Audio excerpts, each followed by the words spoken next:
BMX Amine, aka Brandon. Tonight we're doing episode 33 of the Anime Dojo. I'm alongside Chris tonight. Chris, how you doing? I'm doing good, bro. You? Doing well, can't complain. It's getting a little chilly down in our area, in our neck of the woods in the United States and central United States. We're getting into the holiday season, the fall, winter season. So good time to be watching anime, sitting inside and getting a cup of coffee, I would say, or tea or hot chocolate, whatever you'd like to drink. Tonight we have a couple things we need to get into. We're going to get into the anime charts. We're going to also get into two big news stories that came out dealing with one deals with Harley Quinn and her the Ikase anime that's going to be happening. The other is dealing with Street Fighter. I usually don't bring up game things on this channel very often, but this one deals with a crossover with Spy in the Family. We'll get into that.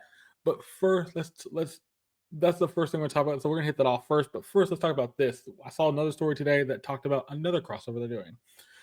Street Fighter's crossing over with, I think it's BAKA Baka. I think it's what the name of the anime is. It's older manga. They're doing a special collab with them. This is kind of interesting. This is kind of combining with what we're getting with Street Fighter with this Spy in the Family anime collab. Chris, why do you think they're doing the Baka collab and then the Spy X Family collab? So the Spy X Family collab, they did a video for it, and it's you're fighting Chung Li. What do you think that's all about? So when it comes to Baka, I feel like Baka is going to use of the prestige of them to to try to boost their reputation so they can get funding to do more projects. Mhm. That's what I think that's all about. It's about reputation and advertisement for them mainly. Now, when it comes to the Chung Lee and Spy and the Family, oh, that's gonna be lit. Oh, that's gonna be lit. I don't know who thought of that idea of putting your up against Chung Li. Oh snap, brother! I want to shake your hand, bro. You just fulfilled one of the fantasies I didn't even know I had. I, I, Like, bro, I, they put two of the best women I know with the strongest legs up against each other. Oh my god. and that was the thing I kind of noticed when I saw the trailer. I was like, wait, do you have the two characters that probably have good legs, and you're like just showing them off kicking each other? It's like, okay, fine, doesn't really have a reason for it. But also, I think the thing they're gonna do, and I play a lot of Street Fighter, so I'm gonna say it right now. I do play a lot of Street Fighter. I have the game personally. I love playing it. Um, I'm wondering if they're gonna do a lot of like stickers and uh, avatar clothing that you can get, like yours outfit in the game or something, or even get like a calling card with you're on it, or your cross Street Fighter on it. They've done the collabs in the past with other things too. Um, it's an But interesting thing. watching, Go ahead. I was gonna say, watching the trailer, it looks like it's gonna be a like a show. Yeah, yeah, that's what it looks like. I'm. It could be a like episodic thing where they do episodes every week alongside stuff in the game, or it could be a thing where this is just a first part of something bigger. We don't That's really what it know. looks like to me. Something like maybe they want to test out the idea of a Street Fighter anime. Hmm. I could see it. I could see it. They've done it before. They've done a Street Fighter anime in the past. It wasn't great, but it wasn't bad. And this could be a chance for them to try to see if the same studio that does Spy Family will be capable of bringing Street Fighter back to life. The I that'd be big hopes, but I think on the immediate future, I think it's going to be more collab stuff within the game, t-shirts, clothing, sticker stuff. If that rolls through and that works all out, I think we're going to get more stuff down the road with the characters. Ultimately, give me the guy, give me the dad character in the game. Like show him off fighting because he But who can. would he fight? Who would he fight in Give Street me Fighter? Really? give me Ryu, Ken, or if you want to go one step further, the villain of the game, JP. He You has that think suave you kind really of like. think that he can go up against them dudes? I don't think he's gonna win. I don't think he's gonna win. No, but it'd just be Now, a cool you visual. know, Now, I don't remember if it's no, not Street Fighter, but I would like to see the dad go up against a Tekken fight, and I want to see him Ooh. fight Jack Okay, that'd be fun. That'd be fun. because a spy versus a machine, he Yeah. should be able to Yeah. figure something out. Yeah. Yeah. I Yep. do you think because Street Fighter's done this in the past? They've done other collabs. They've done other things with like they put their characters in Fortnite. They put their characters in Brawlhalla. They put their characters in Rainbow Six Siege, which is kind of weird. Skins for Rainbow Six Siege of Ryu and Chun Li. Do you think Street Fighter is doing this for the publicity, or are they doing it out of the of to gain more people from those other genres? I think it's a mix of both, man, because like when you look at the grand scheme of everything, what's the most known fighting game? Street Fighter. You think so? Street Fighter. Okay, between all the major ones, it's going to be Street Fighter, Tekken, or Mortal Kombat. The most other known, if you're going to say known, is Smash Brothers. But comparatively, it's either Smash Brothers or Street Fighter. Most people know what those are. Well, the most known to me was obviously I'm a minority of this. It was Mortal Kombat, Correct. and only because Mortal Kombat has done more in the last 5 years than a lot of these other game studios. And Mortal Kombat's willing to do the collab, so they had Leatherface, they had Jason in Mortal Kombat 10 or X. Then they had all of DC. All the DC characters. They added Joker into 11. They added Sub Zero into Injustice. They've done things like this year. We've gotten who do we get? We got in Omni Man from Invincible. We're gonna get Homelander from uh, The Boys. The Boys. We're also getting Peacemaker from his show. Like they've done that before. I'm guessing Street Fighter is saying we have the Japan connection, so we can get a show like Spy and Family, who's doing really well right now, to be on top of that. To be a part of this like game. But let me I ask you something, and this might be for our younger viewers who just might have the question. Yeah. Do you think this invites Spy and the Family into the Street Fighter universe? Yes. Yes, because the stage they're on in the trailer is one of the stages in the game. So they kind of tease the fact she walks into this world. And did you notice in the trailer, it's not done in like a gameplay sense. Like when you saw a That's why I gameplay, thought it was a TV show. That's why I think it's yeah, gonna be a TV show.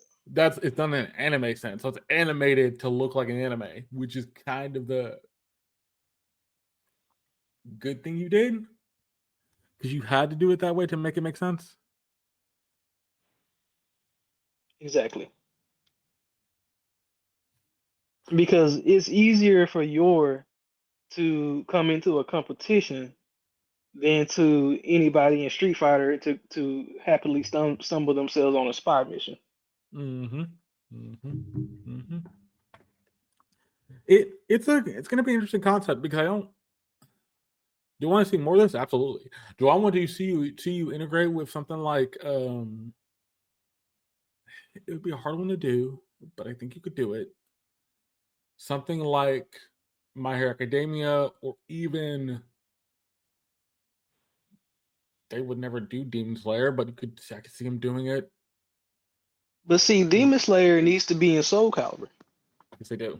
That's the problem. Like One Piece, the other one I can think of Street Fighter could collab with, but also like the only person that Now, would work in that would be Yuffie and a couple others. no, Luffy, Sanji, Zoro, Yeah, all the main cast uh, work. Jinbei, Brook, those will be the fighters. Yeah, those would be the fighters. You could do it. I mean, I wonder what the purpose is for Street Fighter to do the collab. We'll never find out. Maybe not. But I think that's actually kind of just an interesting take.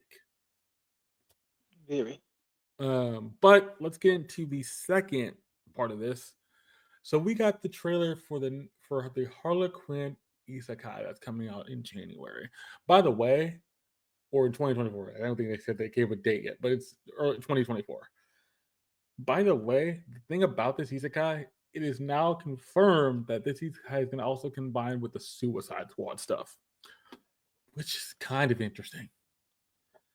Now, Chris, I wonder if they're going to go directly from. Well, I wonder where they're going to come directly from. I'll keep it that because they say they're from the Suicide Squad now. We're Suicide Squad. well, that's a good question because I think the other thing when I saw the trailer, it sounded like it's going to sound like they're coming from Gotham because most of the villains in the Suicide Squad are Batman villains. And I really don't think you would they be from coming from another place outside of if you did something like they're in New York or something. Are they gonna even say Gotham? Are they just gonna say New York proper or something like that? Well, they can It's in say Gotham, Metropolis, Star City, Star City. Atlantis. They can say wherever. The only thing I'm really interested to see if this is gonna play well with DC fans because Harley Quinn's iconic. Harley Quinn's fun. Something you said when we saw this at first, when we watched the trailer, I think you said it's a mix of Joker and a little bit of you said somebody else too. But we were talking about something, we was like it's a mix of Joker and somebody else, Harley Quinn, but the way Harley Quinn's played here, she's herself, but she also has those Joker tendencies as well. I wonder if we're getting other cameos too. So we're gonna get Poison Ivy showing up in this, or we're gonna get somebody like the Penguin. I think it was teased that Joker was going to be in it, and teased that Bane was also going to be in it. Okay, so that gives me the indication we're also getting other villains. Yes, Like if we're gonna get, think go ahead. I was gonna say if we're getting other villains, then I'm really interested to see how the other villains are gonna react to being an isekai as well. Because And I think that's the whole idea of it. Yeah, probably what you was about to say. Yeah, no, you're good. But I also think like I'm wondering if you can keep Harley Quinn's style like throughout isekai, because you have to let Harley Quinn be her crazy, kind of weird self, and make her fun, and everybody plays off that. You have to make Deadshot super serious. That's the thing. Like Deadshot to be super serious, you have to make the shark. You have to make I think Shark Dude. I think I forget the shark's name. Like he has to be himself. So you have to make these characters be themselves within that world, and you have to explain to us though, why in that world. Go ahead. You are completely right because that is the setting of an isekai. You are completely right. So, but the question is because it is an isekai, and it draws into more like what you were saying, is what kind of world are they going to get dropped into? Well, based on the Because video we saw, it looks like a lush like greenery with water and like it. Based on some of the visuals they showed us, looks like it's going to be very lush and green and kind of beautiful looking. true, but when I say isekai or isekai, like, is she gonna have powers? Are they gonna give her like the same HUD screen when she says something? I mean, See, things like that. that's the thing I'm worried about a little bit because I think if you really tweak her character, tweak that stuff for her, you have to make it make sense. If you don't make it make sense, nobody's going to buy it. Nobody's going to buy the fact she's going to have a voice in her head telling her, "Oh, you gained this ability, or you gained this power, or you did this, or you can do this now." Like, I don't think that's I'm working in the you. favor of the show. It may or may not, but you can't take out some of the No, things that make a isekai either. no. Like, what I want to see Harley Quinn and it's hypothetical. Do I want to see Harley Quinn get heat vision randomly in that world? No. But what I want to see Harley Quinn get more crazy as she's in that world. So like her craziness is just up to like 11 or 12. Yeah, that'd be fun. Like let's say she gets lightning power, right? Yeah, And every time she swings her hammer, she's now she's like Thor. Now that'd be it. imagine Harley Quinn with Mjolnir. Yeah, that'd be kind of funny. You that'd be see what kind I'm of saying? Like there are that'd be different kind of ways they funny. can take it. Like in if Bane is a villain, what kind of superpower would he need? He's already strong as all get out. Yeah, he's trying to get out with the bane with his serum. So, but if he loses his serum, then what? Correct. So you could do that. Deadshot's one of the But best. Deadshot's one of the best gunshots in the world. If he give couldn't him a shoot bow and as arrow. well, yeah, do that kind of hmm thing. So they have ways to make it interesting. I think this brings up the question I wanted to bring up to you.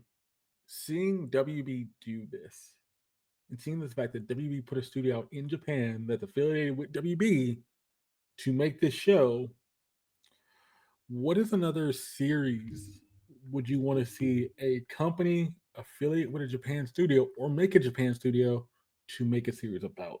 Character wise, series wise, what would you want to see? Okay. Before I answer that question, am Go I ahead. limited to just animes, or or can I include live actions becoming animes? Because You can Harley include Quinn live. did fix both. You can include live action. You can include live Oh action, my god. Oh my goodness. but the live action has to be the live action has to be something that can be reasonably adapted to an anime. So like something really Mm. reasonable enough to be adapted to anime. Something that'll actually be fun to see. Because Yes, the or first thing not that fun, popped up in my head. or could be a fantasy that they could technically do. You just need some work. It would take some work, but it could technically be done. Now, what would probably be the most boring that I would want to see is a Star Trek. Oh, that wouldn't be that bad. But the thing that makes Star Trek is a story. Yes, So bringing that story. over into an anime, you man, the writers are gonna be scratching their heads like, how the fuck we gonna do this? Sorry. No, you're good. I get where you're going, but I get where you're going because the story for that is all story. There's no action. There's not much action. There's not much. hmm There's not much like intense movement. So it's just a story base. You could do it because you did it with did Murder Farce. Did it? We're seeing it right now with Death and Death Play. Technically, Exactly. Death and Now Death the Play is one not a lot of action, but good amount of story. now the one show I believe it will get a lot of justice and would be really good to see, interesting to see, would be Westworld. Ooh, that'd be fun. I was also thinking, and this might be sound crazy, but it could be done. Mad Max. Ooh, Do a oh mad snap. do a like a live action, do a anime version of Mad Max, which you could do. Ooh, You could do that you done right said there. Mad Max. You might as well do Twisted Metal. That's the other thing. See, if you did Mad Max ever have a movie adaptation that's actually really good, you could just Mm-hmm. basically make it a Twisted Metal Mad Max fusion if you really want to do like a fusion of both those kind of like series because they're the same. They're the exact same thing. Not some. They're similar things, but they do They're some. They very also similar. they're Yeah. very similar things. I'm like, okay, just fuse those together and make something cool out of it. It's just interesting because I think the thing is, if this works out for WB, what studio is going to do something next? Like we need to put a studio in Japan and do this with our properties. Well, okay, well think about it this way. WB is no longer making animated DC right now. I mean, they No, are, but they're not. no, they're not. So, so I mean, and then they took off their live action series that had the Green Arrow, the Flash, and all of them that was doing really well. Supergirl, all yeah, all that. All of those were doing really well. So if and then they had to cancel it because of the movies they were making.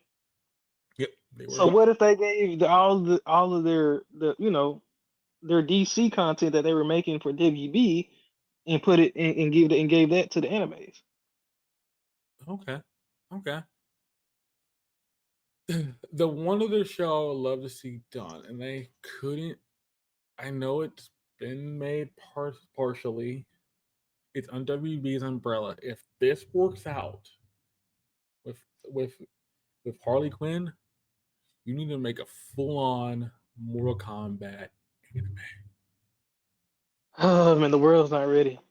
because they have made anime TV shows before. There are a couple out there, like the Johnny Cage one. There's a couple other ones that have been done, but literally just make a full-on Mortal Kombat anime and let them have their fun. Because then you can rate. I know the rules of rating it would be terrible because blood, gore, and all that aside. But you would have fun. WB could have fun with it. They have the property in their possession anyway. The games do well enough. You could do a story on the first game. If I'm being completely honest, I would leave a Mortal Kombat anime to whoever Netflix has making their animes. Okay. Have you seen Vinland Saga? Yes, I've seen. Yes, I've seen. Every episode looks like the first episode of Goblin Slayer. That's a wow. That's a wow. Okay. That's a little bit. Not much, but that's like surprisingly not hard to believe. So with that being said, let them do it because they already don't care about blood and gore and chopping people's limbs off. I think the other one I would want to see, if this Harley Quinn works out, and I know people would probably look at me kind of weird if the character I'm about to say, do Batman. If this works out, do a Batman Robin, and Supergirl, Batman Robin, Red Hood, the whole Bat family. I don't care how you do it, but throw them in the isekai, or throw them in a world they haven't been in.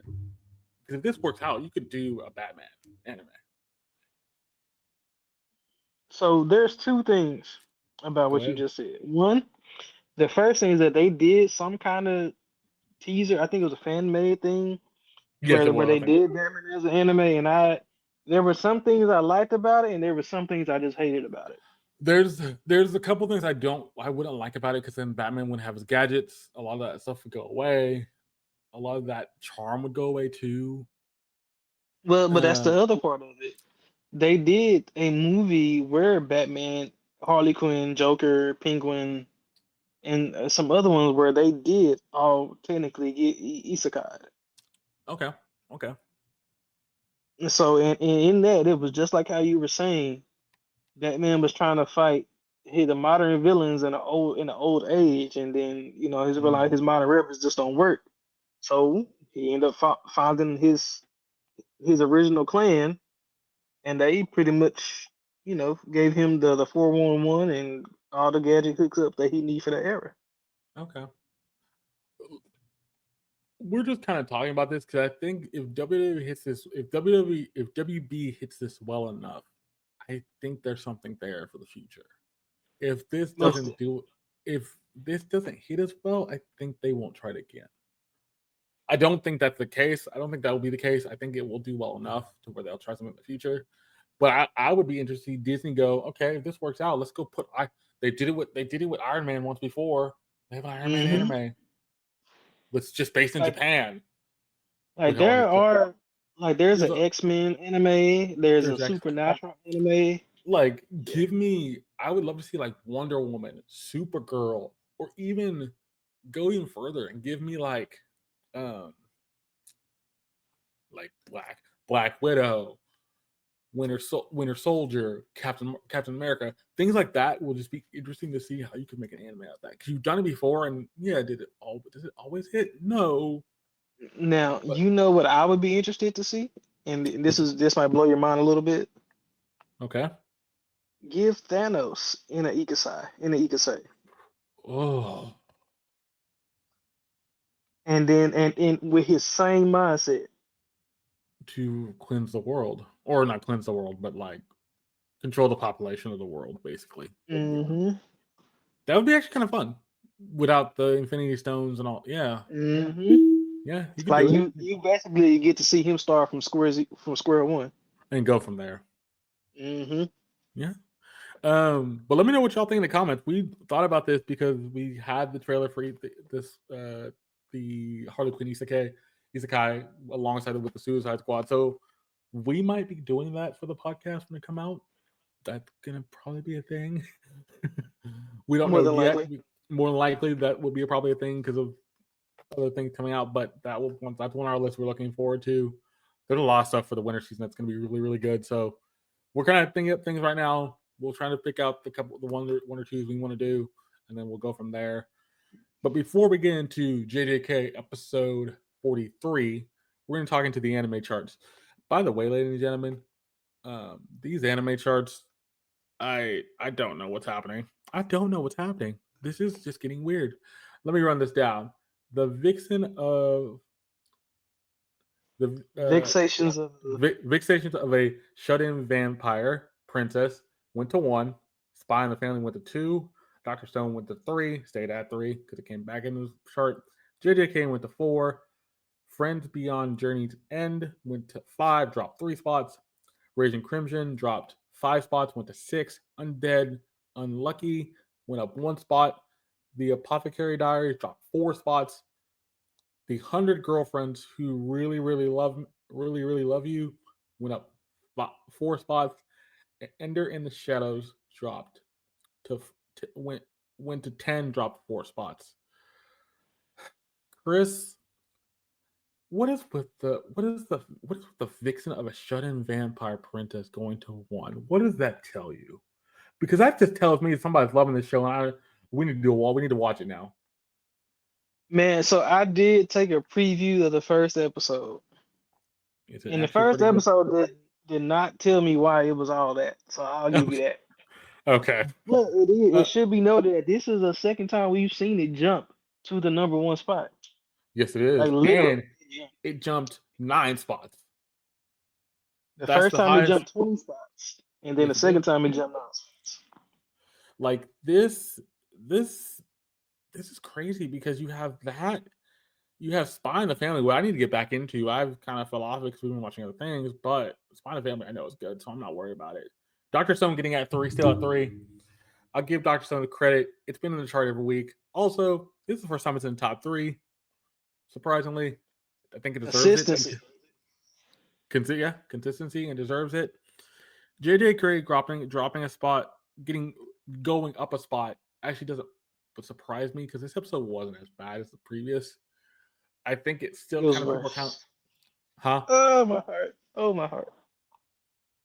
I think it's still kind of that people are kind of wondering. My prediction didn't come true. It was going to go down to like 5, go like down to like 7. So that didn't happen. But Friends Beyond Journey End did go down. That was one I did not expect. That went down from dropped 4 spots. Then Crimson dropped a couple spots. Why do you think 100 Girlfriends is up in the top 10, Chris? I don't know. Maybe he finally got a handful. He did get okay. So, I'm not going to spoil this because it's kind of interesting. Yes, he did. He has about 5 girlfriends now, and technically, the last episode he's about to get married, or assumedly, this previous episode just came out. I'm worried they're going to have too much. They're going to have a hard time keeping up with this. Because, like, me and you watched the first couple of those, we were just kind of like, not for us. But at the same time, it's getting more funny. So it's catching its popularity, I'm assuming. We'll see. So Ember in the Shadows dropping a bit doesn't surprise me because everything we have to cover get in the top 5. So then I'm looking at the rest chart now. So Shangri-La is at 11, Goblin Slayer is at 12, The Rise of Shield Hero is at 13, so it dropped out of the top 10. Preserver Glutton is at 14. Dark Gathering is at 16. Girlfriend's at 18. Dead Amount Death Play is at 19. I'm in love with My Villainess is at 20. Where am I gonna go? Looking for something. Shy's at 31. So that's the ones we've been keeping up with. I feel like Shy need to be higher. It definitely does need to be higher. Need to be higher. I'm okay with having Dead Amount Death Play 19, Girlfriend 18. Girlfriend should be higher too, but that's not gonna. It just depends on if people are actually enjoying that. Preserver Glutton, Shield Hero, Goblin Slayer, and Shangri-La back to back. That makes sense. if Ender's in the Shadows wasn't, if Girlfriend was up there, one of them three would have been, four would have been up there. Outside of that, Chris, what else from this chart do you really think we've seen now? We're 10 weeks in technically. I think 10 weeks in, if I'm correct. Do you think this is stabilized, or do you still think we have some chaos? Or 9 weeks, Man, excuse me. so I've said this twice now, and I have been wrong both times. So it's just gonna keep moving. Yeah, it's just gonna keep. I thought it was gonna stabilize after after week 4, and it didn't. I thought it was gonna stabilize after week 7, and it didn't. So here we are at week 9, and I don't know. Okay. I agree with you. I thought the same thing. Week 4, it'll stabilize. No, it didn't. I said week 7 or 8. I think it was stabilized. It hasn't. We're in week 9 now. We have 3 weeks left of the season, and yet this still hasn't. This still as crazy as ever. I'm gonna say this much though. I think the villainous of a shut-in or the shut-in vampire princess will drop out of the top 10 again. Drop down the top 10. Spy and the Family and Doctor Stone will move down one spot. I think Beyond Journey's End will go up a spot, go back up to the top. And I'm gonna say JJK sits at 4. Just stays at 4. I really have nothing. JJK is the outlier because I think with JJK not being as strong right now and everything else around it's being strong, they're having a tough time right now. And they know it, but they can't do anything about it. Nope. So I think that's going to be the other problem. The only other thing on this list I think does a really good job, that's also been in this list a couple different times, the Apothecary Diaries and Undead Unlucky have done really well. That's only because I think Undead Unlucky is fun. I haven't seen much of the Apothecary Diaries, but I also know that's good. So we have some good stuff there. We'll see what happens in week 10, ladies and gentlemen. This is going to be a weird chart to the end, and I'm all here for it. I'm here for that. It should be noted, and I've ahead. said it ever since it debuted late in the season. But shout out to the most consistent anime on the board. I am shocked that Dr. Stone has stayed up here so long as it has. But I'm also like, Bro. I understand it when it's done so many seasons. And it has that backing. That fan base. That fan base. JJK should have that. JJK should have that backing, but it's not getting the backing, I think, from fans like it wants because of all the stuff that's gone with it. But not only that, but I mean, let's just say it's not even with the fans watching. There are just some better animes out right now. Correct. I ultimately would tell you go watch. I would ultimately say go watch Spy and the Family. I would ultimately go tell you to watch First Arc of Glutton. I would ultimately go tell you watch Girlfriend. I would ultimately go tell you, and I hate to say it because me and Chris fell off the show, but I would say it too. Go watch 100 Girlfriends.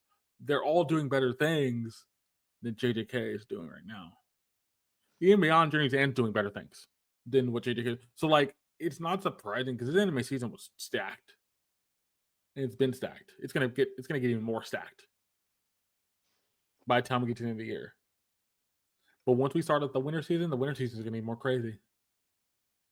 And I think that's gonna be the interesting part. The winter season is even more crazy, and we're gonna have a lot of new stuff on the board. Nothing really returning. Not a lot returning, but a lot new. But let's get into JJK episode 43. I'm gonna say this right now. If you're the kind of person who is I'm two disclaimers. If you're the kind of person who don't like a lot of blood or faint at the sight of a lot of blood, here's This Western ain't the Class. episode for you. This ain't the episode for you. But the other thing, if you get sad very easily because of a character, you might have grabbed tissues because this is gonna get kind of sad. This gets kind of sad and kind of like it's a humbling sad, but it's a sad nonetheless. because a character we didn't know much about, we learned a lot about in this episode, and the way they do it is interesting. But also, I think it's very weird how they do it, but it works. But we'll get to that in the end. Um, I'm so we're at zero. I'm at 0 zeros already. But when I say 3, 2, 1, and then we'll get going. Chris, you ready? Ready. All right. 3, 2, 1. Let's go. Episode 43, Right and Wrong, Part 2.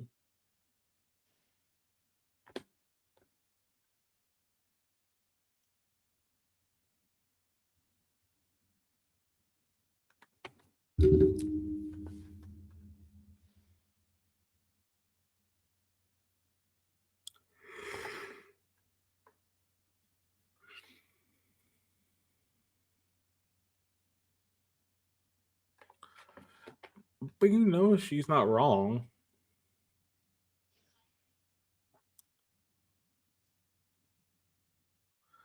Because Nanami did tell her you're not you have to be this strong to be fighting now. And Nanami's even passed away from the previous episode. So I think she's gonna handle it.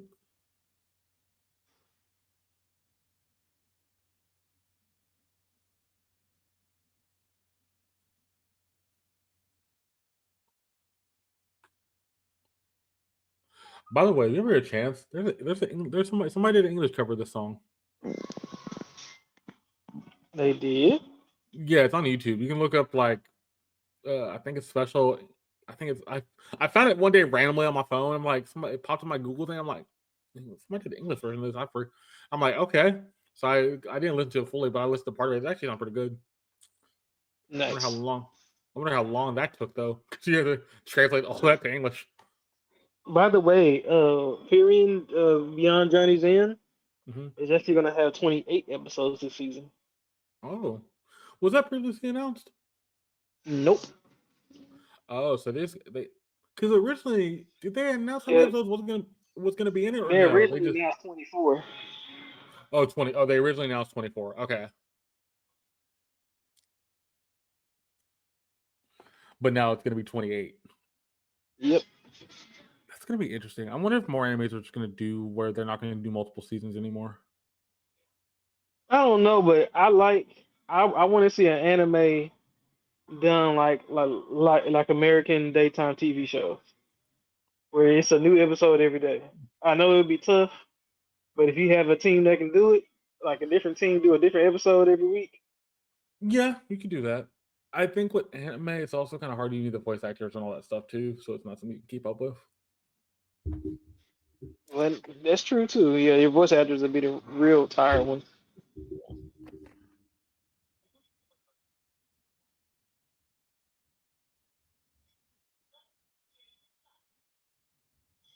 By the way, how's Itadori doing anything right now? Because his nose is bleeding right through the middle of his face, and yet he's still standing. I don't know. He wouldn't be standing.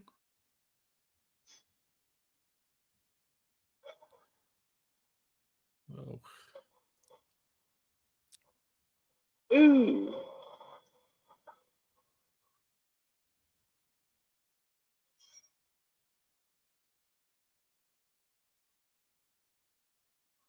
It is where we make the revelation. It's that he's in two places at once.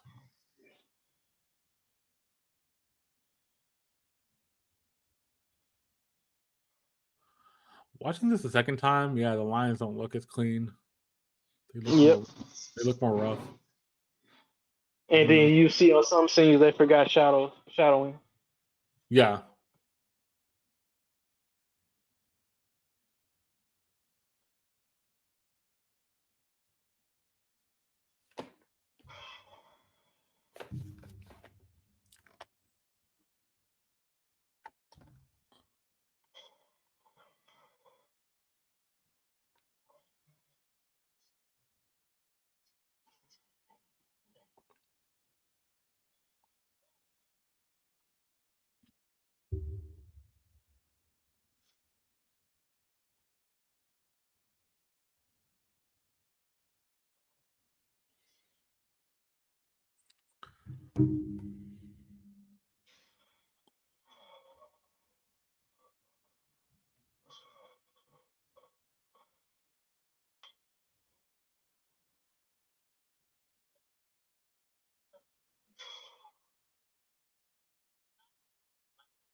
Got him.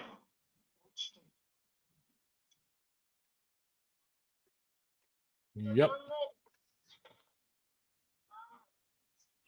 Does she have multiple nails, or does she only carry some, or does she only carry like 3 or 4?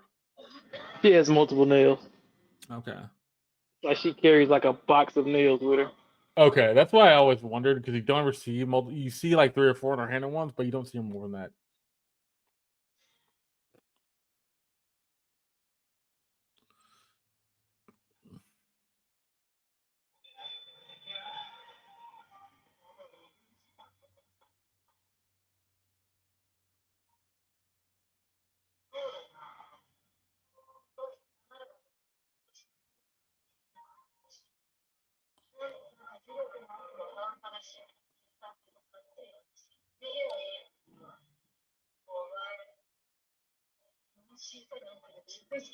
So she figures it out. It's some kind of double.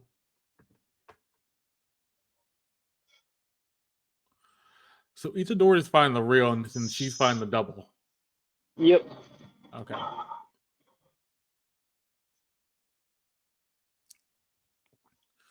But her curse after effect is affecting his actual body, even though the double is the one getting hurt. Exactly. I like that. I actually like that way they use her curse power then, because that means she can really mess people up if they have. Yep. Multiple. Imagine like Naruto's Sharingan, you know, the little spinning air ball. Like it's the same properties as that. It's kind of it's using the spiritual energy.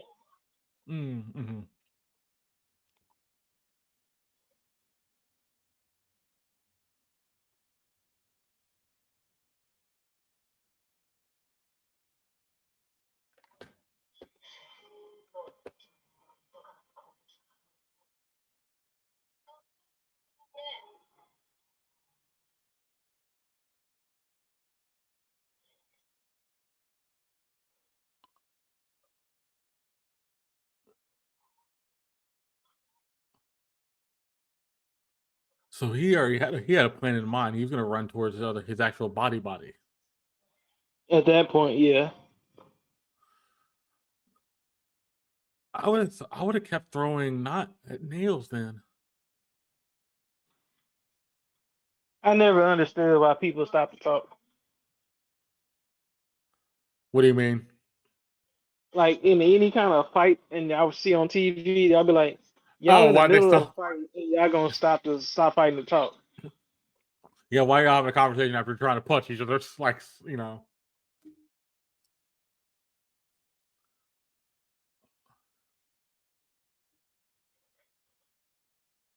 And this is where they cross.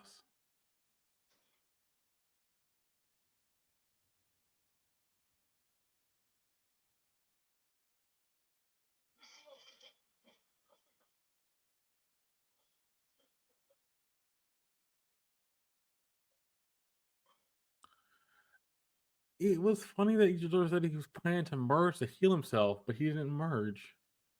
Nope. That wasn't his plan. Wasn't the actual plan to have his human form run into her? Yeah.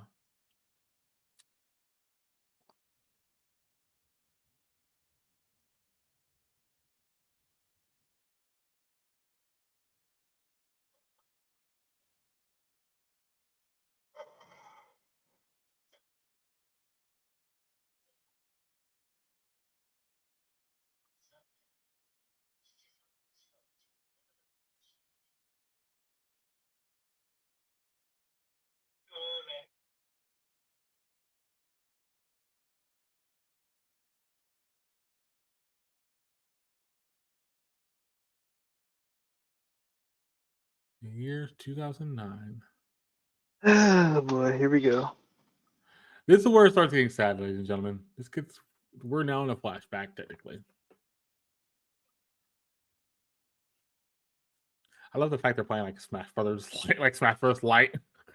Man, Like, not real Smash Bros. But Smash Bros. Light. But it's funny how it looks like Smash Brothers, and we watched Shangri-La the other night, and they had like a Mario on a cover of one of the covers in that Man, video so game store. that was I was like, definitely Mario. are y'all literally just trying to use? I was like, can y'all really leave that legally? Wonder if they got permission. They probably did. You can't say it's Mario. Right.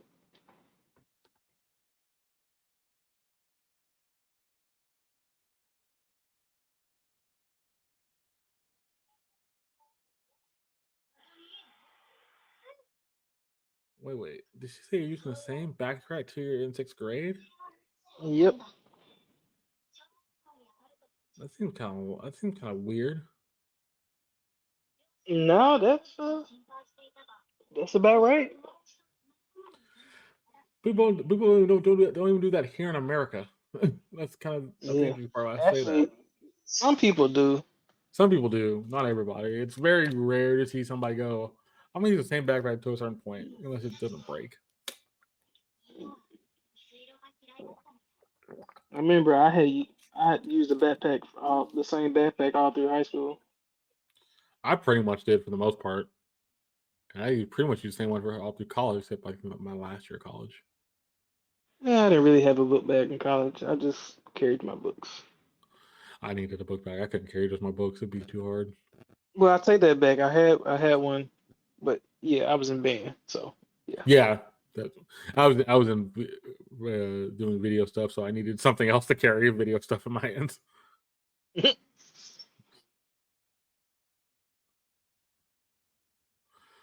So is Kashi older? No, they're in the same grade right now. Okay.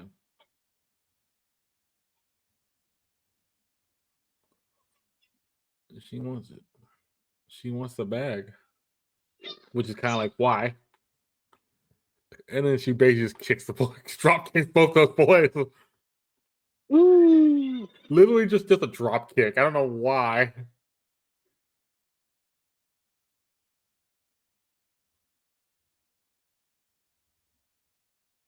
Uh-oh. She's like,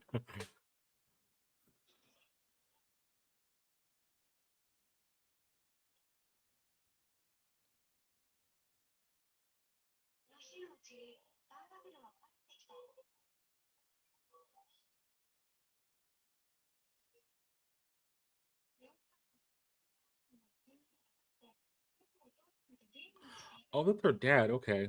I couldn't tell because I'm like, oh, is that an older brother or like her? The reason why we see it, watch it the second time. And why she let she's smoking? She's not. That's That's one of those awesome. little pocket sticks. Yes, it was.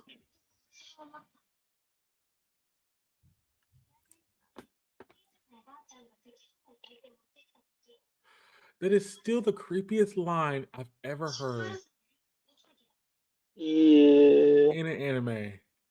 that was yeah. I don't get why somebody would make that because you had never mind. Let's just chalk it up to it being a cultural thing that we don't understand. That's true. I agree with that. It's a cultural thing. Like you would, but the equivalent would be like somebody's having a baby and you have a baby shower. I get it if that's like what we're trying to go with here, but yeah, no. This is one of those times that you need Mahalia to explain it. Yeah, that's true. That's true. That is very true.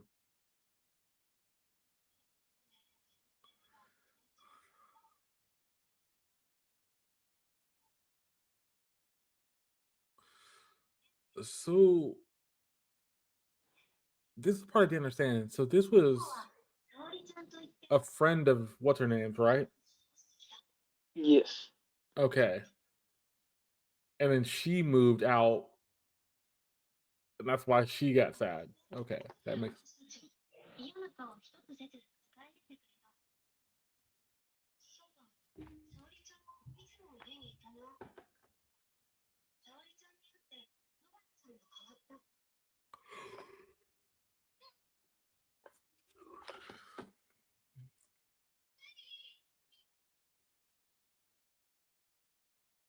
Mm.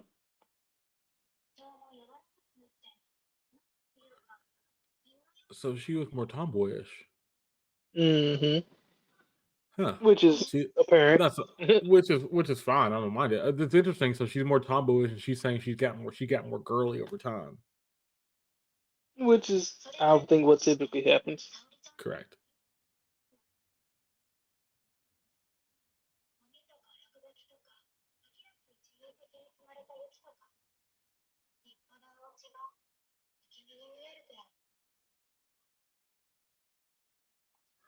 And this is where she moves out. Okay.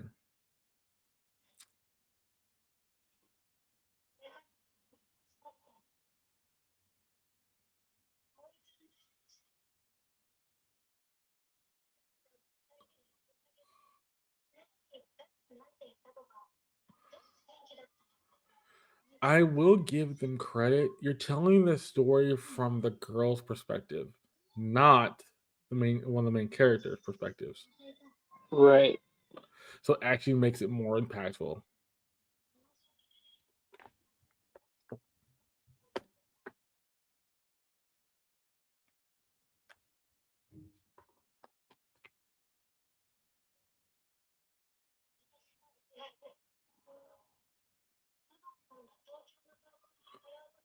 Oh, she stopped going to school. Okay. Did she ever tell her friend that she was a sorcerer? Nope. Oh, she never told her.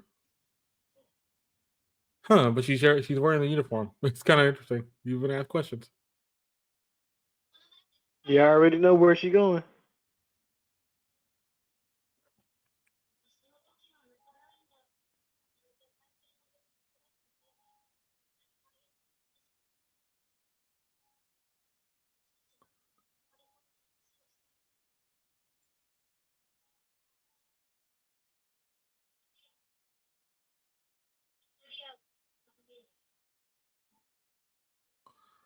Oh, make sure all three of us are together when we meet again. Oh, I remember. I didn't know she said that line. Neither did I. But I knew she said they had made a promise, but I didn't hear what promise they made until now. So eventually she wanted to see all them again. Okay.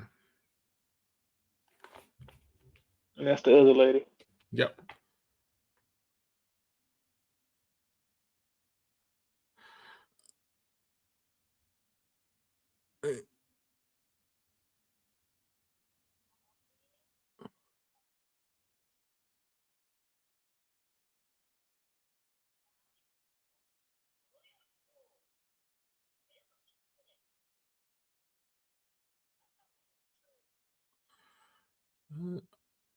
Never. I want to say something, but I'm not gonna say it. You've kind of already did it yourself. Yep. You knew where I was going with the one, didn't you? Yep. You knew where I was headed because they're doing something already, which is a Japan culture thing. But I'm like, yeah, you're pretty much saying the same thing about. Yep. I'm like, mhm.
So are those energy drinks and like medicine and okay. Yep. Vitamins and all that kind of stuff to help stay. Help. Yeah. Mm.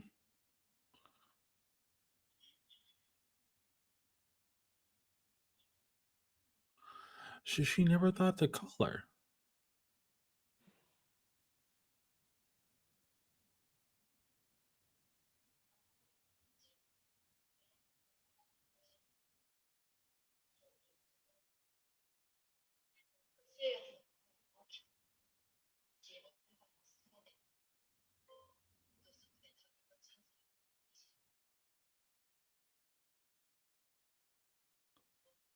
So everybody's there. Ichidori, Gojo, Panda.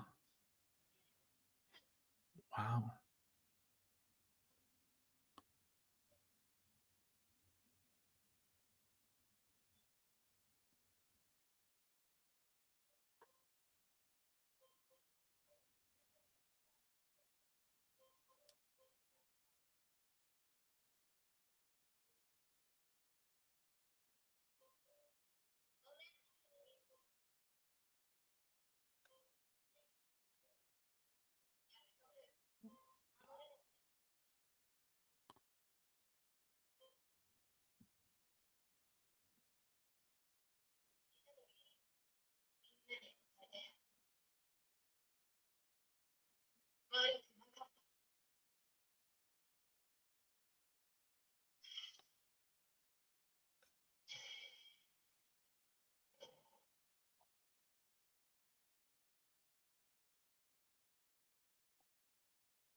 And that slow panning shot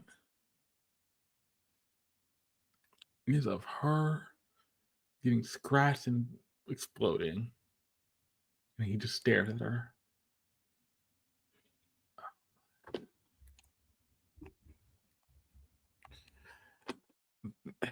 I will say this.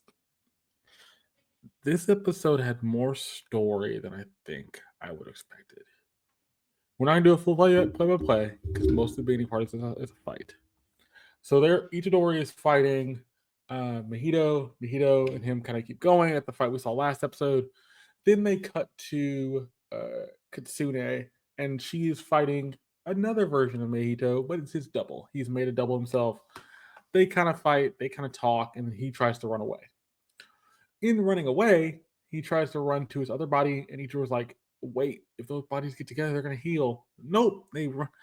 His main body runs past his double and goes attacked Kitsune by putting the hand in the face, and she just stands there, kind of with the hand over one eye. Then they cut to a flashback, and this flashback was well done, beautiful, and I can give you multiple words about like this. They did a good job. This flashback's about a girl who's starting in a new village. This village is a very small town, kind of knit community. And the first thing you see is that she's getting a new backpack. The mom says, "You're going to hold on to this backpack till the sixth grade." And they're looking at all these colors, blue, red, black, but all these colors backpacks. She said, "Wants the blue one?" And the mom's like, "You really want the blue one through sixth grade? Okay." And the next shot we see is she has the backpack on. Somebody put the backpack on top of a cleaning cabinet, and she's trying to grab it. She grabs it, almost knocks her head in with the backpack, but Kitsune is there to catch it, and so she didn't get hurt. She says, "Thank you." And Kitsune says, "I'll trade you. Can I have the backpack?" And she's like, "Huh? I'll trade you. Can I have the backpack?" And she's like, "Okay, cool." And then literally the next thing we see, she dropped the two boys that were laughing at her, laughing at the girl. Uh, Fun, I think is how you're saying it. And then they kind of talk about the friendship and that Kusine went to their house and played games with the father, and they've gotten close. And then they went to go see this other girl who's part of this village, and I think technically was Kitsune's mom or friend of theirs. She, made her tea and everything. They would go back and see her. One day they couldn't go back because snow piled up, trash piled up, all those things piled up. Then she moved away. We went to go see her one more time, and when they went to go see her, Kitsune is just crying her eyes out. But the funny part through this section, she was starting as more tomboyish. Kitsune did, but more and more she got more girly. So, um, they did a thing where she wanted to braid what's her name's hair, Fun's hair, get better at braiding. She had the tea and stuff with them. I'm gonna mention it. It is kind of gross, but they do mention it. they do mention the fact that somebody made her a, I don't know, it was Fun or Kasune, some beans and rice because they had their time of the month. I'll put it that way. And this was kind of also marking womanhood, I assume, for them. Uh, I'll just leave that there. I'm not going to go any more deep with that. Uh, I can't. I mean, the only thing I would assume, and if we're gonna do more American style thing, I'm thinking more of having a baby shower, that kind of stuff. That's the only thing I can kind of connect it to. But even then, that's a little hard of a connection because it deals with two people instead of just one. But that's what I'm kind of getting at. Then we get further down the timeline, and Kitsune is about to go to Tokyo to go to school. There, she's about to get on the train. She says to Fun, "I'm gonna keep a promise. I want to meet up all together again at some point. That's a promise." And you see her kind of smile. She's speechless. She didn't really say much. But then we cut back. We cut to this white void, and this void has. She continues talking about all the loud people she's around, like Ichidori, Gojo, Fujiguro. You see Panda. You see the guy who can only say words in like salmon ingredients or sushi ingredients. You see the girl that can't use curse energy, but she can use curse weapons. And then she sees her friend Fun in like a school age sense, but also she sees a little kid, and she said, "I'm sorry, I couldn't keep my promise. I passed." She didn't say passed, but she kind of says like, "I'm gone." But which is interesting because all in this void you see chairs all over the place, couches, the kind of stuff like that. It's really interesting. So we're nowhere in like the in between of like life and death, basically what they're trying to tell us. So you see her get up from continue to get up from the chair and go hug Fee, and the chair falls over. But then they go to Fun, and she's working this desk job. And then she's like, one of her coworkers walks and goes, "How long have you been? Take a nap or something." And I was like, "I need to get these things done." I said it as we're watching it. It does give parallels to what's going on right now with Mappa.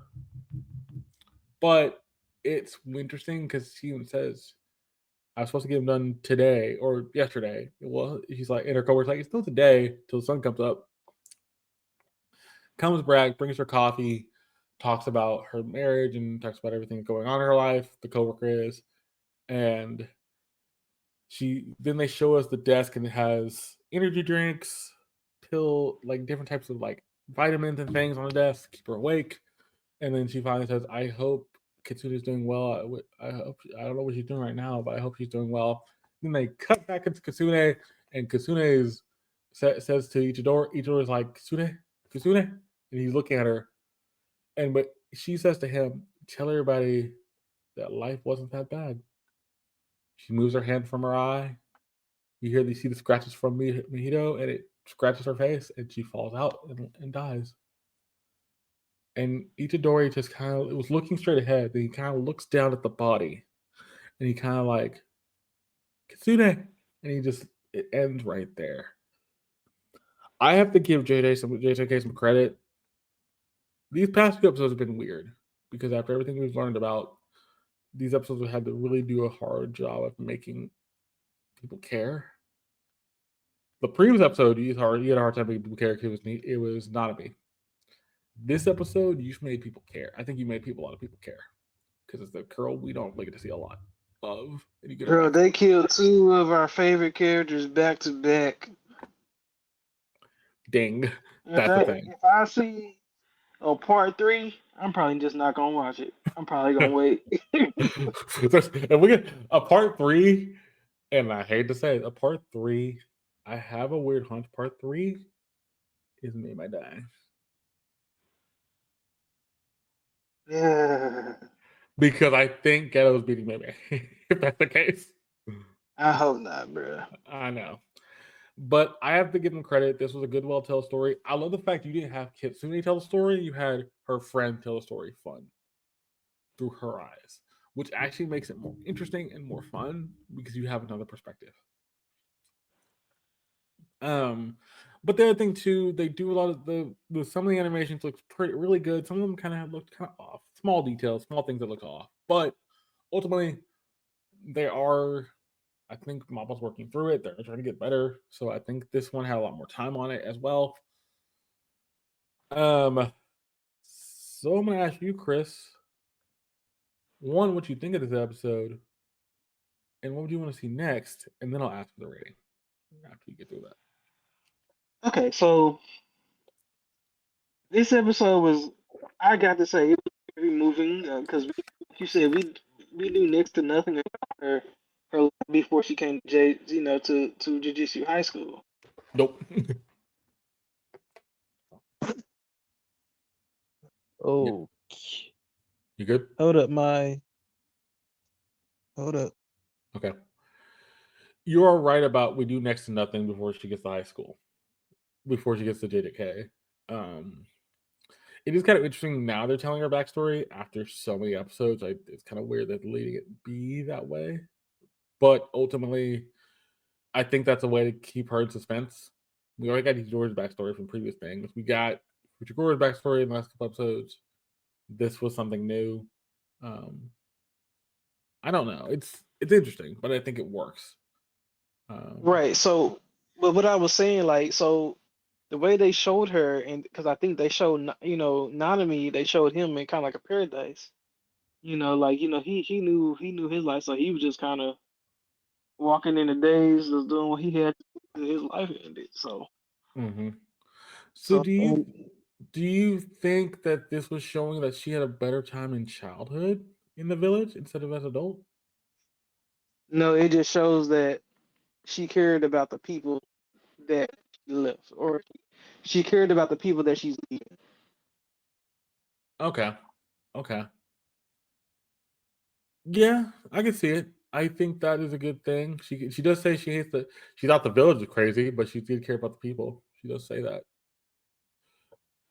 Um, I'm gonna ask for rating in a second. Before you ask for the rating, though, I'm gonna have everybody get up. Dead Mountain Death Play episode 21. We'll get into that in a second. Um, but Chris, what would you rate JJK episode 30, 33, or yeah, well no 43, excuse me. Uh, right and wrong part two. I would love to give this episode an 8.9. Ooh, explain. Bro, the show was still really good. And I mean, the story was there. Yes, it I was for mean, sure. but the thing that brings it down those points, which is understandable, is the animation. Like, I feel like y'all kind of dropped the ball a little bit. Understandable, but I mean, this is like really now, all right. Either y'all are going to bounce back or y'all need to fix it. So, yeah. Yeah, I do agree with that. This one is tough for me. It's tough because I can see multiple things happen. I can give this multiple ways.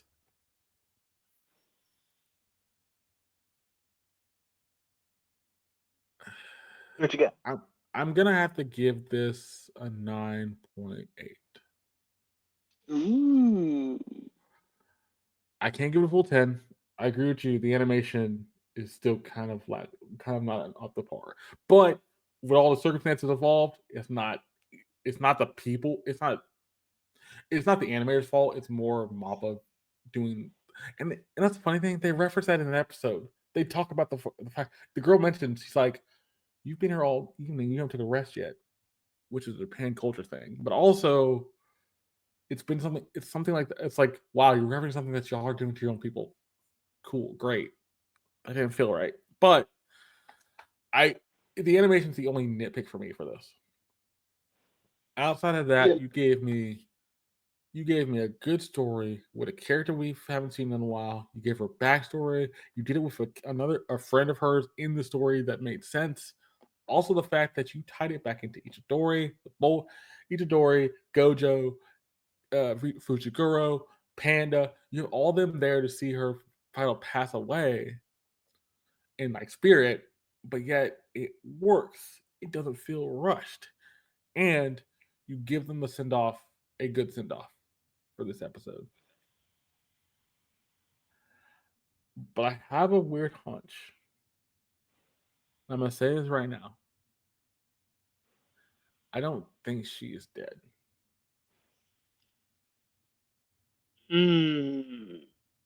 That's a pretty tall I order, man. I think she's unconscious. But we saw a piece of her head get blown off. We didn't see her head get blown off. We saw something get her scratched. Her face get scratched. But also, when they showed the body, her head was still intact. Yeah, but it was a piece of. It's like So was it? put your hand across your part of your face, and that part of her head is gone. Okay, I was confused because I'm like, the way they animated it, it looked like it was still attached to the body. And like something just like the eye had blown up or something, and her eye just got bloody, and then she fell. Well, if she But somehow gets back up, I'm gonna be like, oh, something's wrong. Something's wrong. But I don't think she is gonna get back up. But I have a it's a weird like hunch she's still alive. Because Ichiro doesn't believe she's dead either. Ichiro said Kitsune, and she's like, and kind of was miffed. The other thing I could see is that Ichidori goes into a fit of rage against Mahito in a Oh good yeah, way. Like that's the come. he's literally just gonna beat Mahito down and just like finish this to the extent of full. Either one would be good. I think the second one's gonna happen. The first one, don't know. But yeah, I have to give it a 9.8. I think that we needed more story in these last two episodes, and we got more story. We need to add. You give us one more story, and I think it's Meme. I think maybe it's the next thing we get. I think that's gonna give us the last little bit of story. You might just be right because it seems like all of the older JJK teams are kind of becoming dead. So Yeah, so the only people that's still living is Meme, the doctor, and the principal. yeah. And that's it. Everybody else has passed.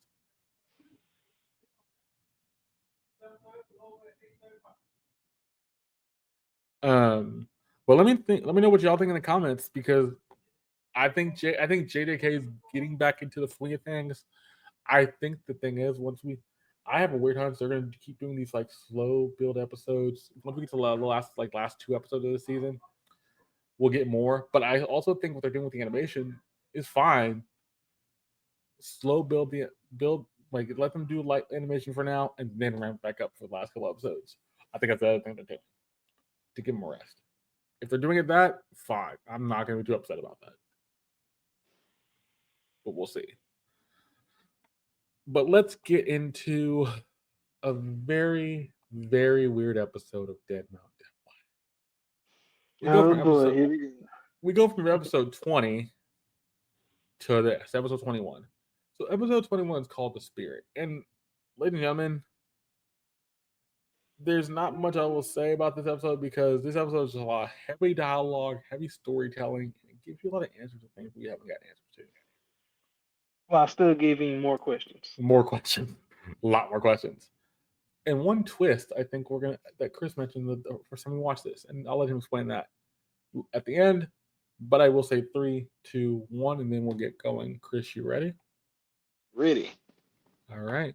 In 3, 2, 1, let's go. Episode 21, The Spirit. And by the way, we don't get nothing before the intro. It cuts right to the intro. It's the first time I think this anime's done this ever of all the episodes we watched. we don't get nothing before that.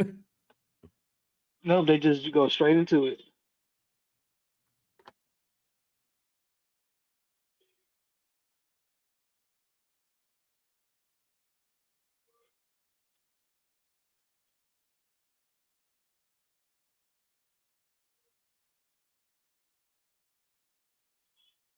Oh, they actually tease that in the intro with all the eyes and stuff. Okay, they do tease that.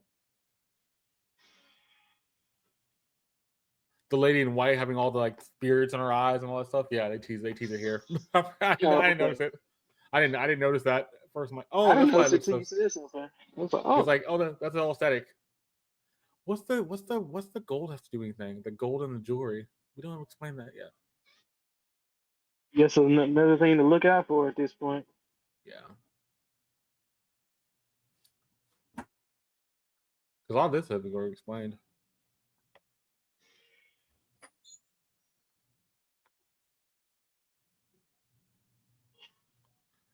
And the person that jars everything to explain.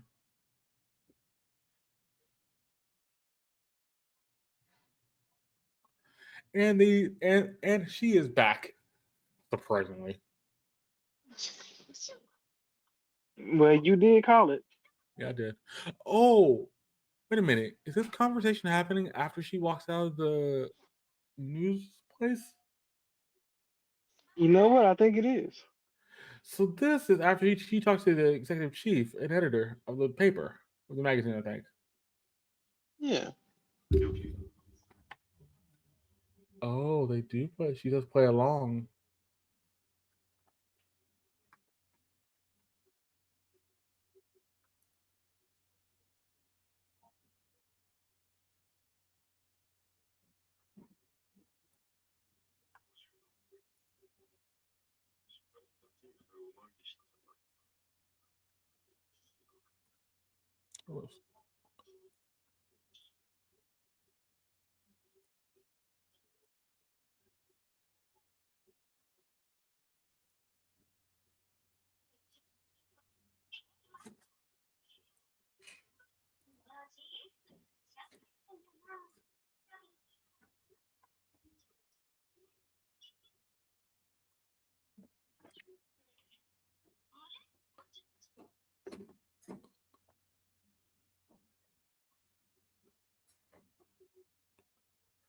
And then he sees her and starts running after. Okay.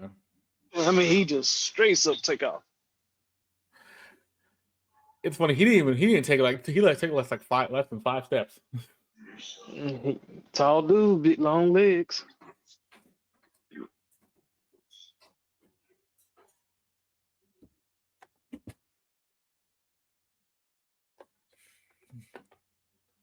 She wants that fight.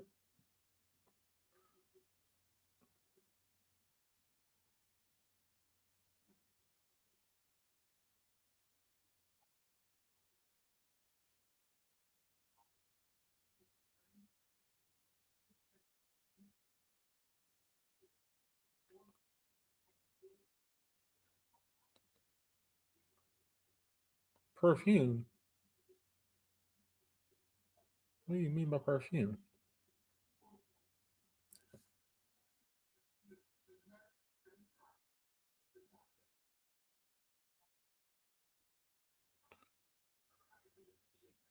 It's like the perfume she wears. He can smell it because it's so unique. Okay. I love the line. She's like, "There are more animals rational than he is." that line is like, man, he just runs to fights. But also, at least animals are more smart about that. They won't just run into things. You're right.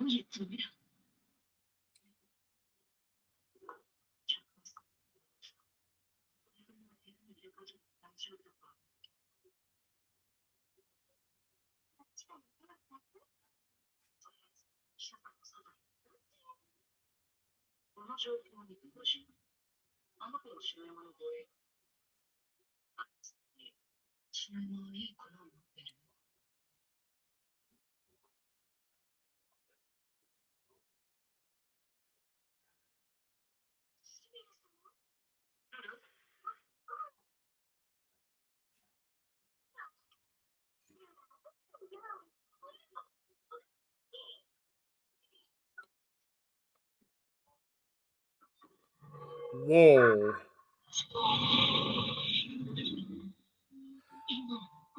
She didn't even use magic. She just walked. She literally just ran and pushed his body. Like that move from Doctor Strange. Uh-huh.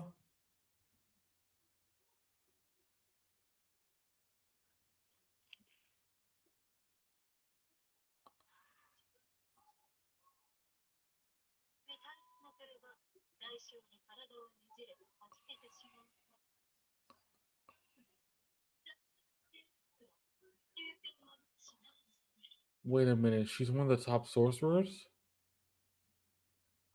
Yep.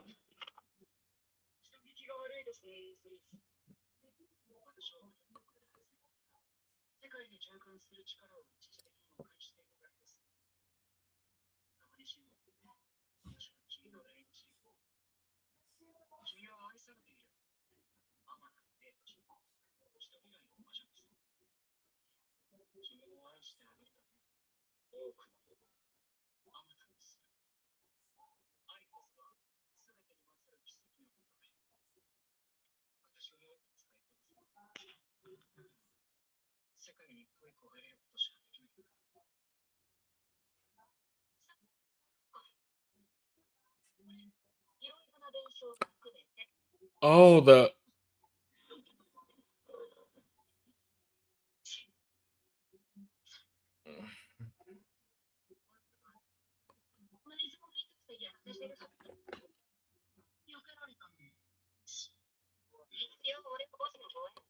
yeah, but they didn't kill her. You kind of figured that out.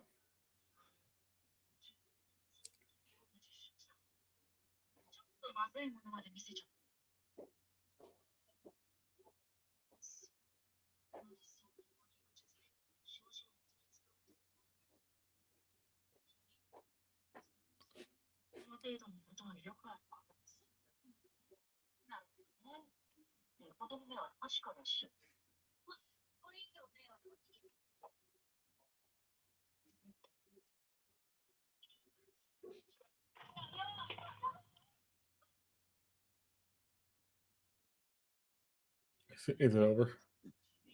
Did you see when she snatched the old dude, the Yeah, the, she did. the real Paul? She did. Right at the end.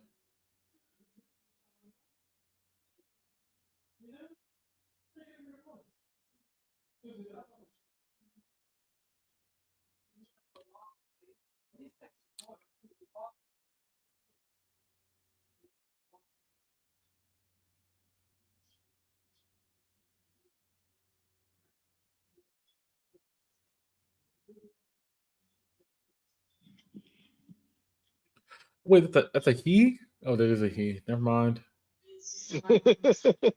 It doesn't. It doesn't look like a he. It feels like a she because the way it's thrown. I agree.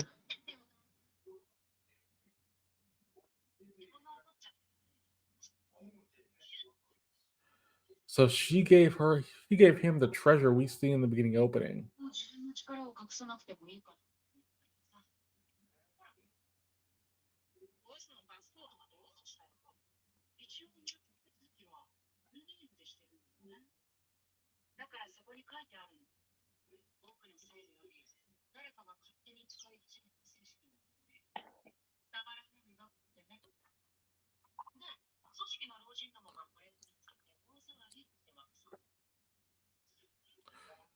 Wait a minute. So her passport's fake, Yep, and her actual name's not what it says on the passport.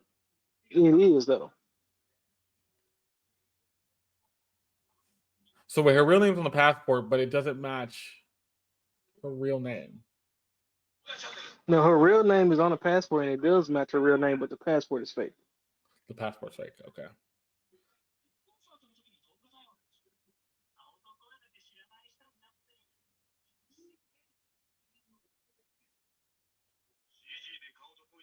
They're talking about deep fakes.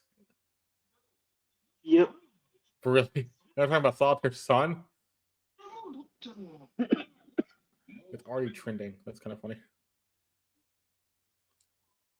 She used her real name, so for that reason. Mm.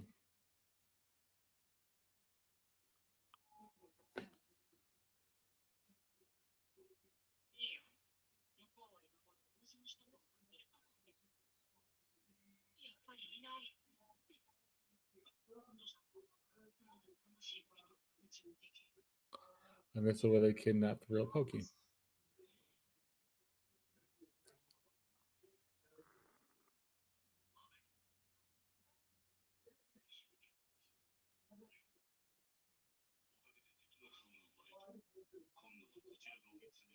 By the way, you're still over your head. man. Yeah, right. Like you have no idea, bro. You have no idea what's going on now. Like your assassins can't do anything against this.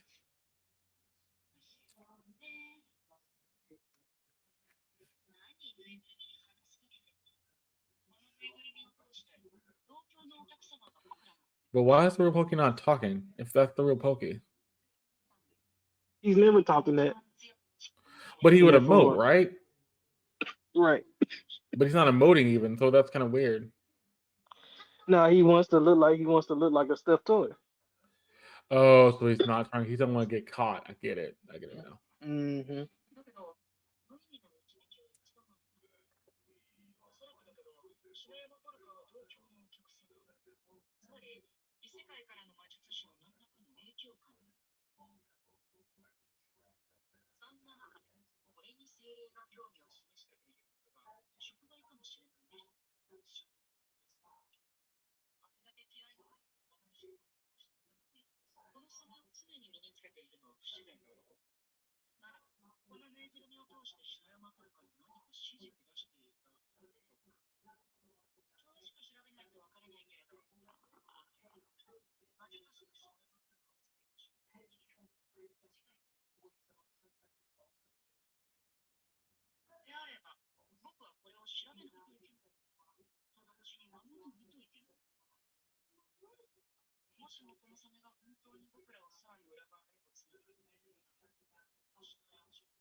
Wait, is he talking to the father now?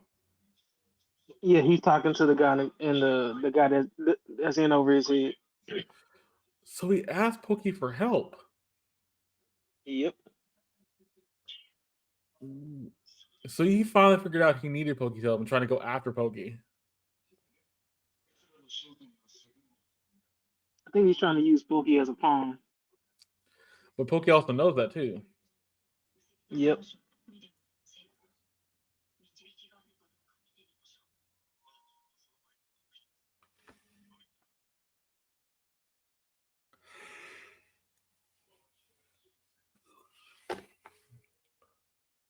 Oh, he's using his face. Yep.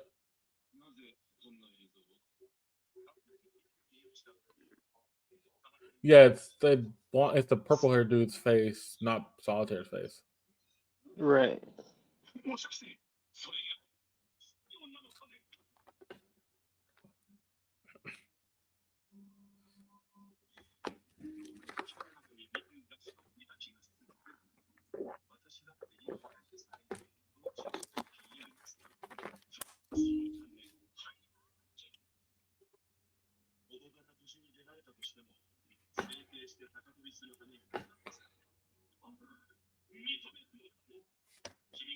I would have to get plastic surgery and run for it.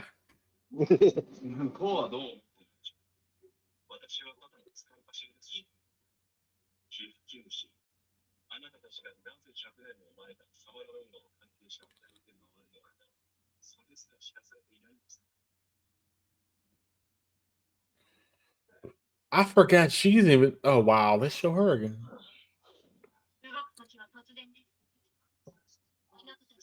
I honestly don't know if she's even still a villain. She's not a villain. I really don't know who the villain is, honestly.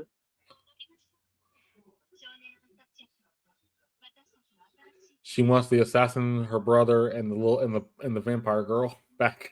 Mm-hmm.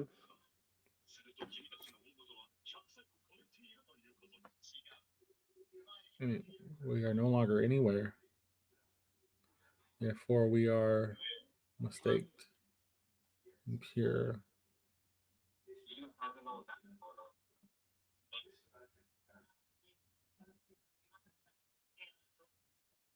That's the huh.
Is that one guy? Is the white guy holding a cane? He is. Okay, I couldn't tell. Oh, sure is. You just can't tell because the way they shot it at first. You do. And then the words, yeah.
His mother.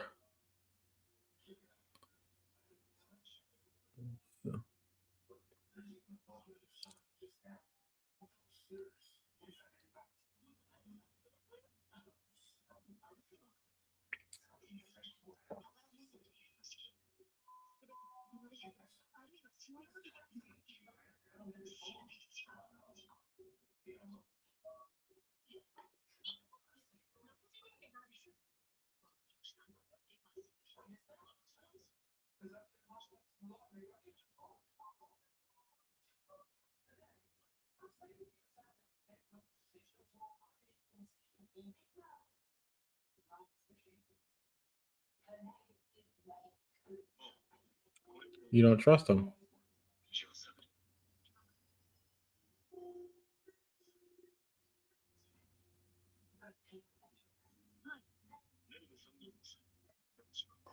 Don't engage. Find out what they're doing. Are you really that annoyed?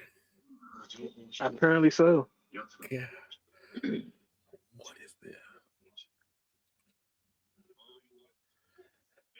You don't want to get involved with them.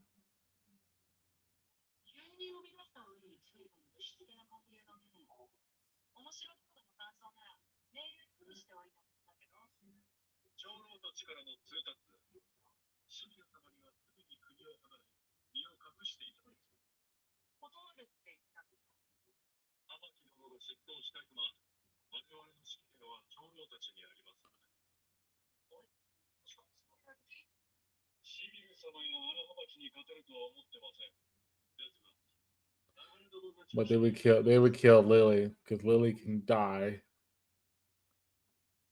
What the?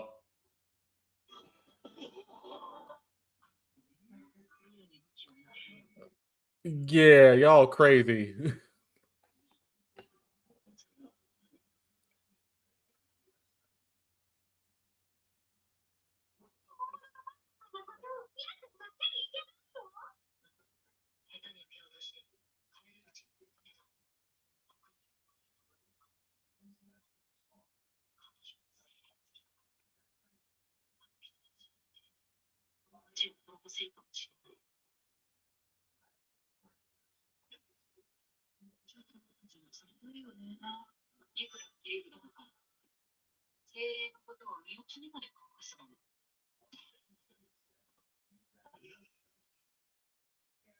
You would think common sense would have told them to stop shooting.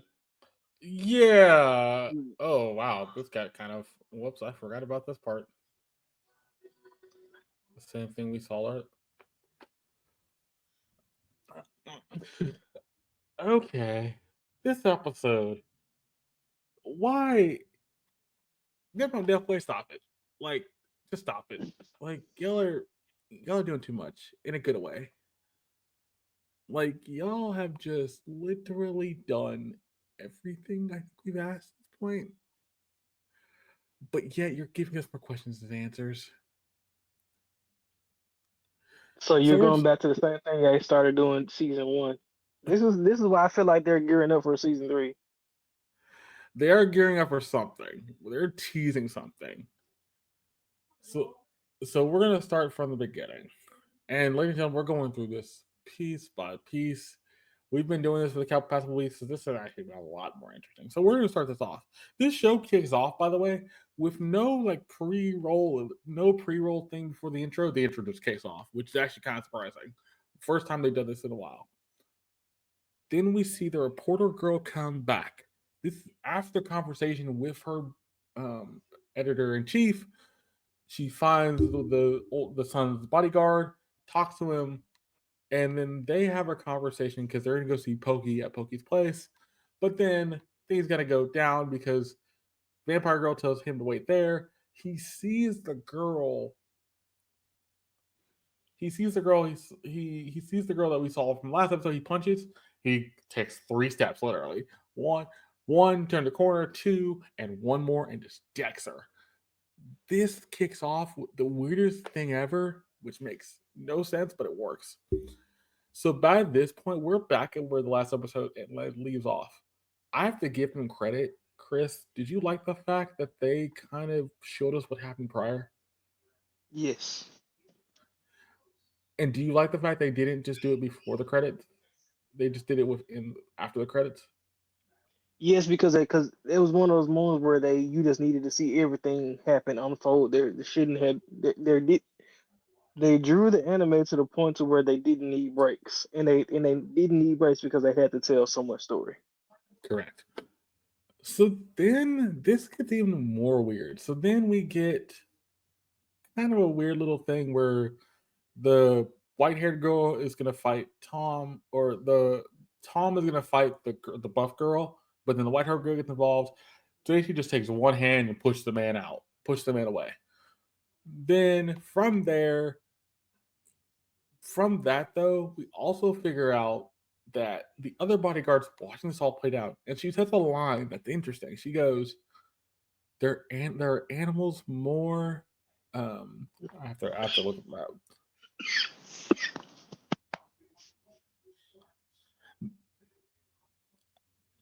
So he talks about the soldier and the clothes she's wearing, and she's dipped in this perfume, a special perfume where that he can see, and it's kind of interesting. So you can see when they talk about what she chokes out. What's his name? Can track it up for up to 10 days, which is actually a long time. Most dogs can track that long. Um, and she talks about excuse him, he's kind of just doing his thing. There are animals more rational than he is. That's a lie from the other bodyguard herself. It's like he's good at what he does, but he just grunts into things. He just goes into fights. He doesn't care. Chris, what do you think about this next session where we kind of see the girl about the buff girl talking about the perfume and how he can track it, but also the fact that he's not as smart as her, but he's more just like I just go in and do my thing. I don't care. I mean, well, so I mean about him. I mean, it is mentioned later on that that that he's a that's what he does. He's just a fighter. He wants to fight the strongest people. That's all he want to do. Correct. But now taking it back to the fight, now it was interesting to say that they call it a perfume because that was the only way they could really describe it. But I it was would interesting. They said that it's a unique perfume from the other world. That's why he knew instinctively. He just ran. I would have thought you could have called it an aura. Like I thought maybe an aura, like an aura around the person that he can smell or see, and that aura is from the other world, but the aura is only visible to people who can sense it. If you That was smelled it before, then you know it. But it's like once you get it on your clothes, it stays on you. yes. So the aura lasts for a long time. Hmm. So then we get another little like fight between them. Finally, the lady gets involved. Pokey tells the vampire girl to get the reporter out of there. She does. Timma goes after the white haired lady. Doesn't really do anything. Then we get a flashback. And this flashback was kind of interesting. It talks about the fact that she can use elemental power, which we've seen in previous episodes. She can use lightning or thunder or whatever. And so you see her, like a former her from the old world, talking to Pokey, who's a corpse god, a small kid, and then his teacher. And they kind of say, "You're good at what you do." And she's like, I wish I was part. I wish I was what you had, corpse god. Be grateful. You can love. I cannot love. And it's a weird conversation because she wished she could do more, but she also wished she could love people as well. What do you think about this flashback, Chris? What do you think about the fact that she talks about she wants to love, but she can't? But corpse god, hey, be happy that you can. So it's the way that they're looking at it is kind of like what is her power have that where she supposedly can where she supposedly can't love. You know what I mean? Like Yeah, is that it or was it something about her that made her choose that for herself? correct. Because she So does mention the elemental power is not some. I think the teacher of Pokey mentioned the elemental power is not something it goes through your body, but you're not chosen with it. It's more something you mm, gain. So it's not something you can like. You gain it, but it flows through you. You just can't take it over, kind of thing. right. Um. So then we head back to the real world or Japan, their world, and the bodyguard, the main lady, and Pokey are talking. Pokey, the main lady gives Pokey this jewel. We've seen the opening credits. This jewel was payment for, I'm guessing, the fortune telling. Alongside that, we don't see this at this point, but we see that the shark is going to be taken at this point as well. The Hmm. bodyguard, um, the bodyguard's on the floor. Pokey kind of looks at her, kind of doesn't know what's going on. Pokey kind of talks about what is her whole deal, why she's strong as she is, what's going on. She mentions the fact, like, I'm surprised you're not phased by this. You're not phased. You're not creeped out by this. What's going on? But it Um, turns out he still had the he had veil right. on his face, so he calls it out. I'm like, I also have my veil, so she can't see that. By the way, the reason why the bodyguard's on the ground, Tomo goes after her and throws a knife at her. So it's just a real quick thing too. He gets the jewel. He throws a knife, stabs her in the stomach, hits her in the stomach. She pulls it out. He's like, she heals. He's like, huh? He's kind of confused. Why is she healing? And then he just kind of leaves. After that, um, Tech Dude comes out. Tech Dude's like, are they gone now? Is it over? Pokey said yes. Then Tomo kind of is just sitting there like out of it because he doesn't know what just happened. Tech Dude asks questions and everything and what's going on. Doesn't really know what to really think about this. Then she mentions about her past life and what she's about, her elements, all that kind of stuff. And then this is kind of interesting. From this point on, we kind of get a jump. We get a lot of jump cut stuff. So, Chris, from the time we get to after he throws the knife at her, she pulls it out, they leave. and to the point where we get the flashback about her past and everything, and talking about that to the girls, other people. The next real thing we get is the passport thing. What do you think about from that point to the passport thing about her passport's a real name, but the fake passport? So So I this mean, but go ahead. no, so everything in there about the passport was kind of like a plot point. Like she Yes, it was was. making a point to say that she used her real name because she wanted these things to happen. She wanted these people to come and find her, and that's exactly what happened. And So so it she's was an interesting gambit that I didn't think we were going to see in this episode, but it ended up playing right after. yes, it did. So he shows the body of her passport. She tells it's her real name. She like you say, she uses the passport to get people that come to her truly. Then they talk about everything. We see the video of what's going on with Solitaire. Solitaire made this video using what's his name, the guy they kidnapped. This video is kind of like a commercial for Solitaire, basically. Not anything really serious. It's kind of just a fun thing in the background. Um, we see a kid at a water park watching the video, and he talks to some guy about it. It was trending on Twitter. Looks like what it was trending on. Also, it's using Sabaro, I think how you say it, Sabaro, that name in the video as well. So it's part of that whole thing. Then they keep talking. They talk about the video some more. They talk about the people they're with, and as they get closer to talking about the people, Pokey says we need to make a plan. We need to figure out something. We need to figure out what we need to do. Then you see the bodyguard talking to the guy. Says, "So what do you think of the girl?" All this stuff. I will say this. Well, before we get to the next part of this, and I'll ask Chris about this part. I will say this: that father seems like he's in over his head, and he gets more in over his head after this point. Chris, what do you think about after the passport thing? We get the passport thing, but then we get Solitaire's video, and then all these things trickle down from the video. From Pokey needing to figure out what he needs to do next, the bodyguard need to figure out what he needs next with the father. What do you think about that section? Well, see, it was an interesting correlation that they did mention both teams, or the two different sets of people. Like no, like her name is or his name is Soberman, Mm-hmm. and but it's a name that people have come to know, and now Solitaire is using that name and that dude's face, kind of like a fishing line to kind of Correct. see what kind of information he gonna get from it. By the way, and they do say in the scene where you see the kid watching it at like the water park or something, the guy says to him as they're talking, it's a deep fake.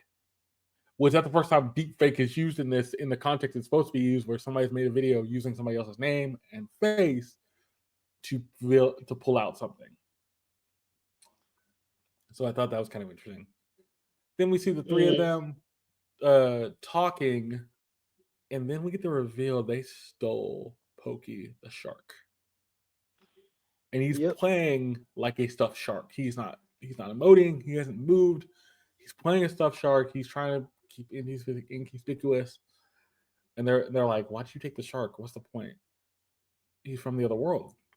We need to figure out about him." Pokey used him with his powers and things, right? So we need to figure out why he used them with his powers. Doesn't make sense, right?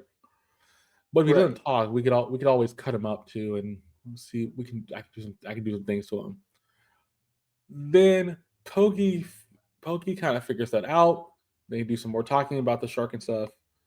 At this point, Pokey fully figures it out. It's missing. The shark's missing. He doesn't know what to do. Then we see the bodyguard and the reporter come back. They are asking for they. He says they're sorry for what happened.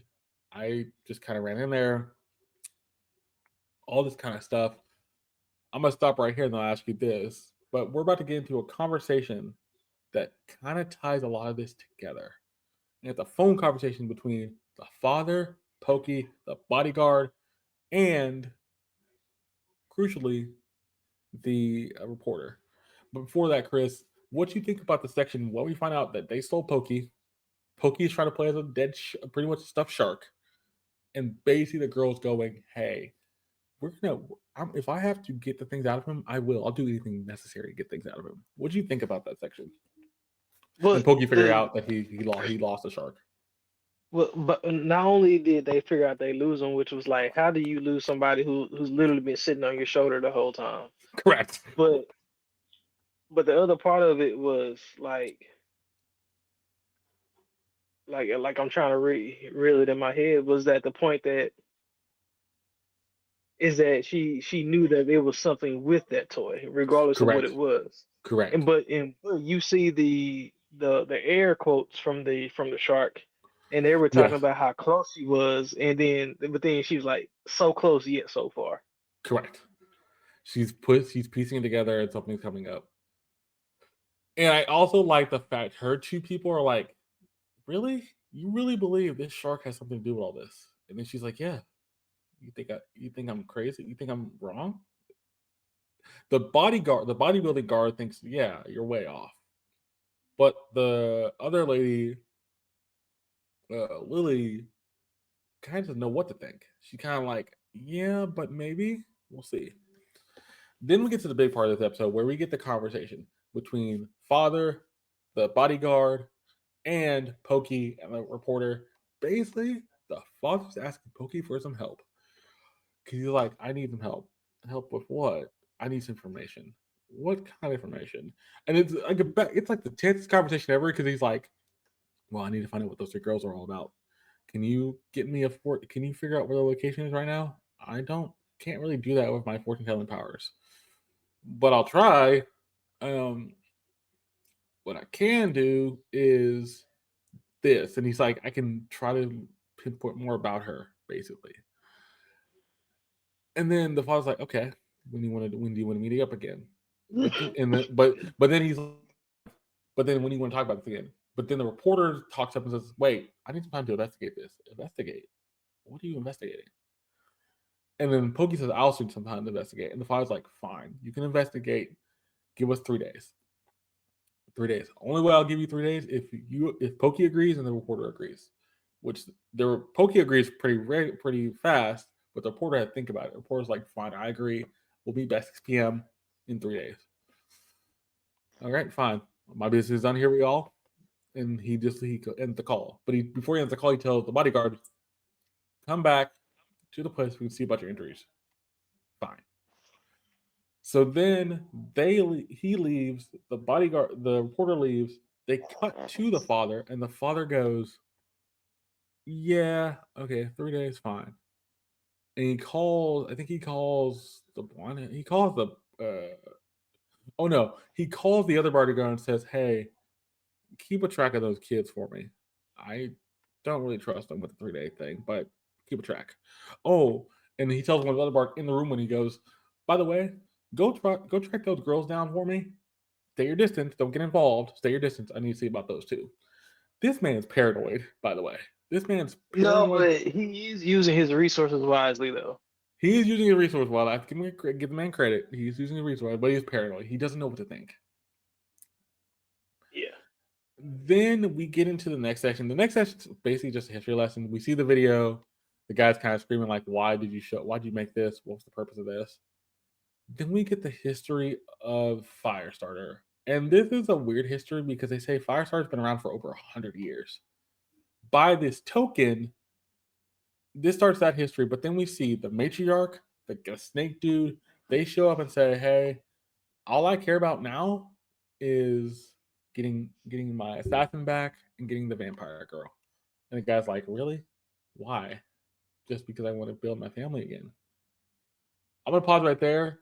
Chris, what do you think about the section with the phone call up to the part we get with the matriarch? What do you think about that section?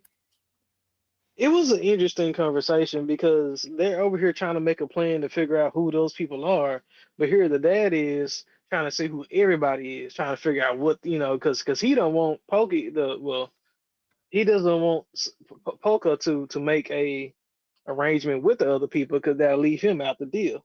Correct.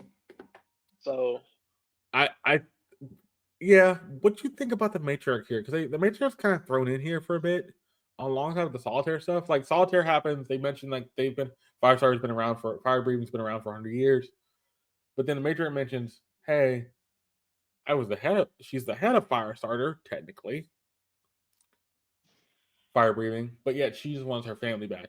Why would they show us that, knowing the fact she's been a villain up to this point, but now she's a good guy? That's what I said. I don't really know who the villain is anymore. But what is interesting is who is the fire starter person that's hanging out with Solitaire with the umbrella.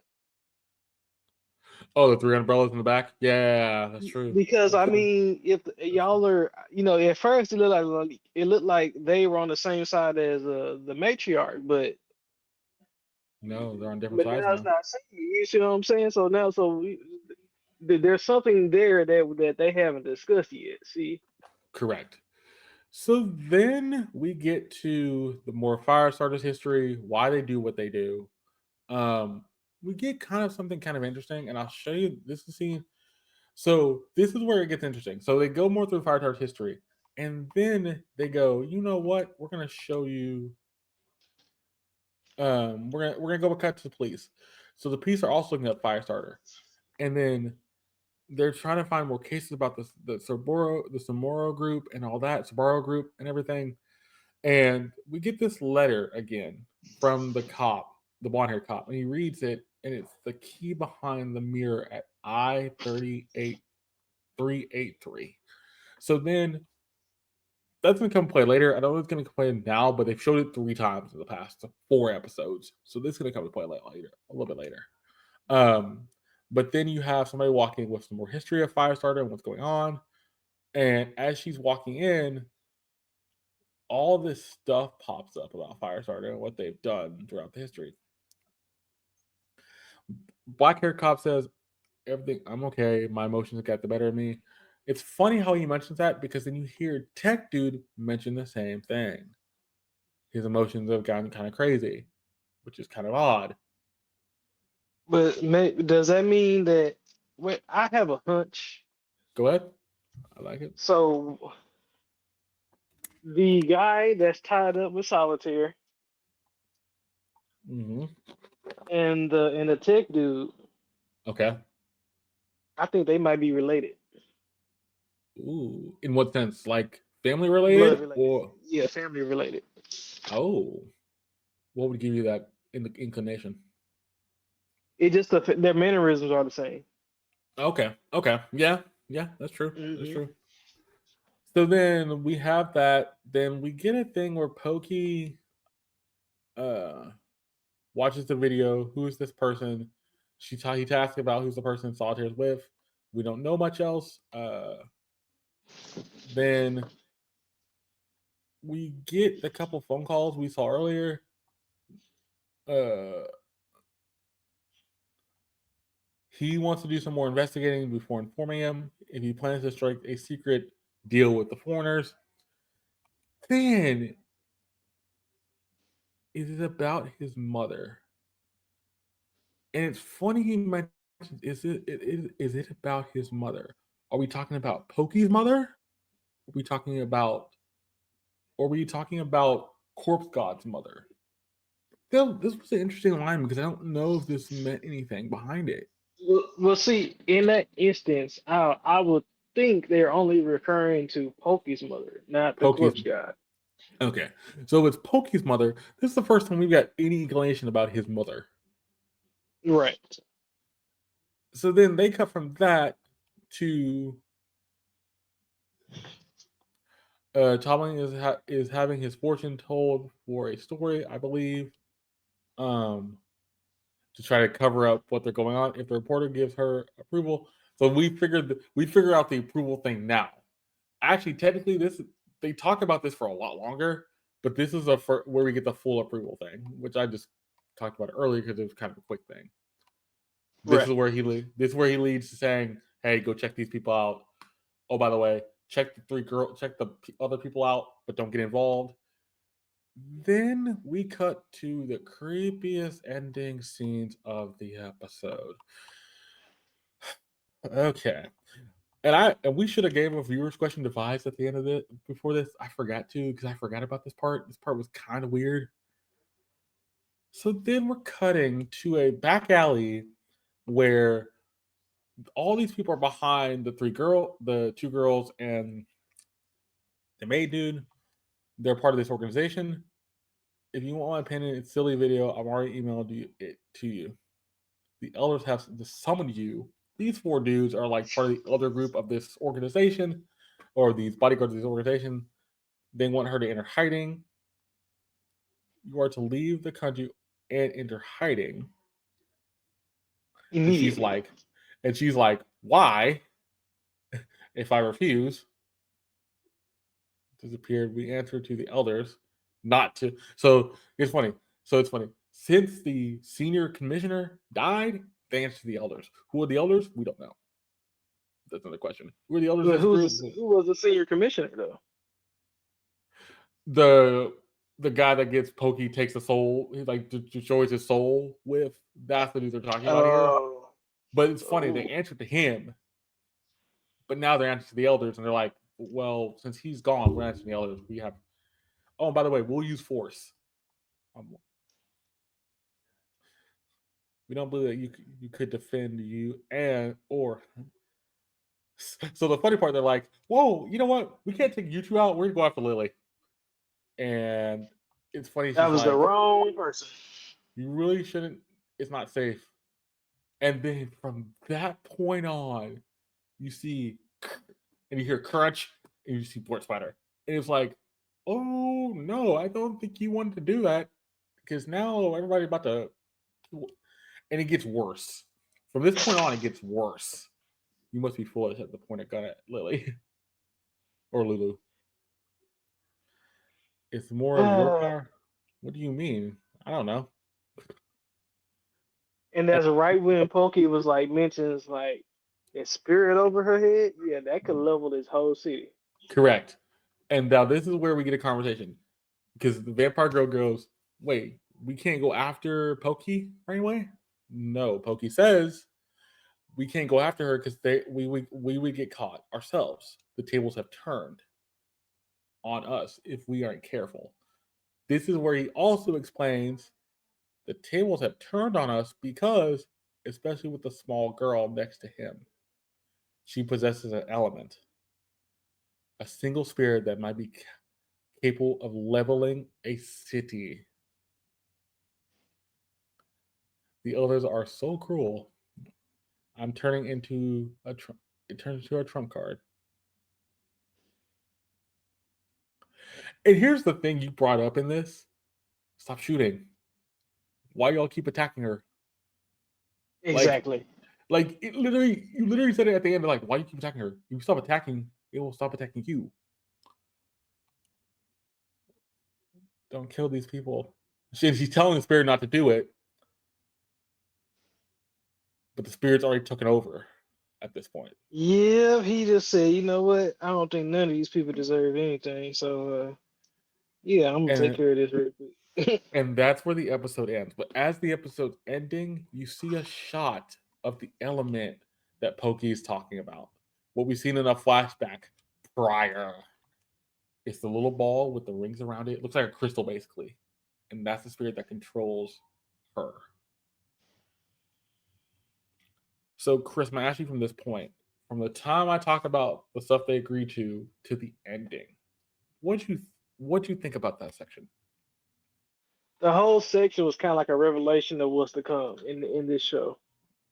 Like like every these are some major players that have entered the arena, and but supposedly our main character is stronger than these two. So And you brought up the fact you brought up something earlier in the episode. You brought up something we talked about the first time around, but I'll let you bring it up here. You think that's gonna next season 3 is gonna happen, which we're pretty much guaranteed of that now. Because we only yep. have like 3 episodes left at this point.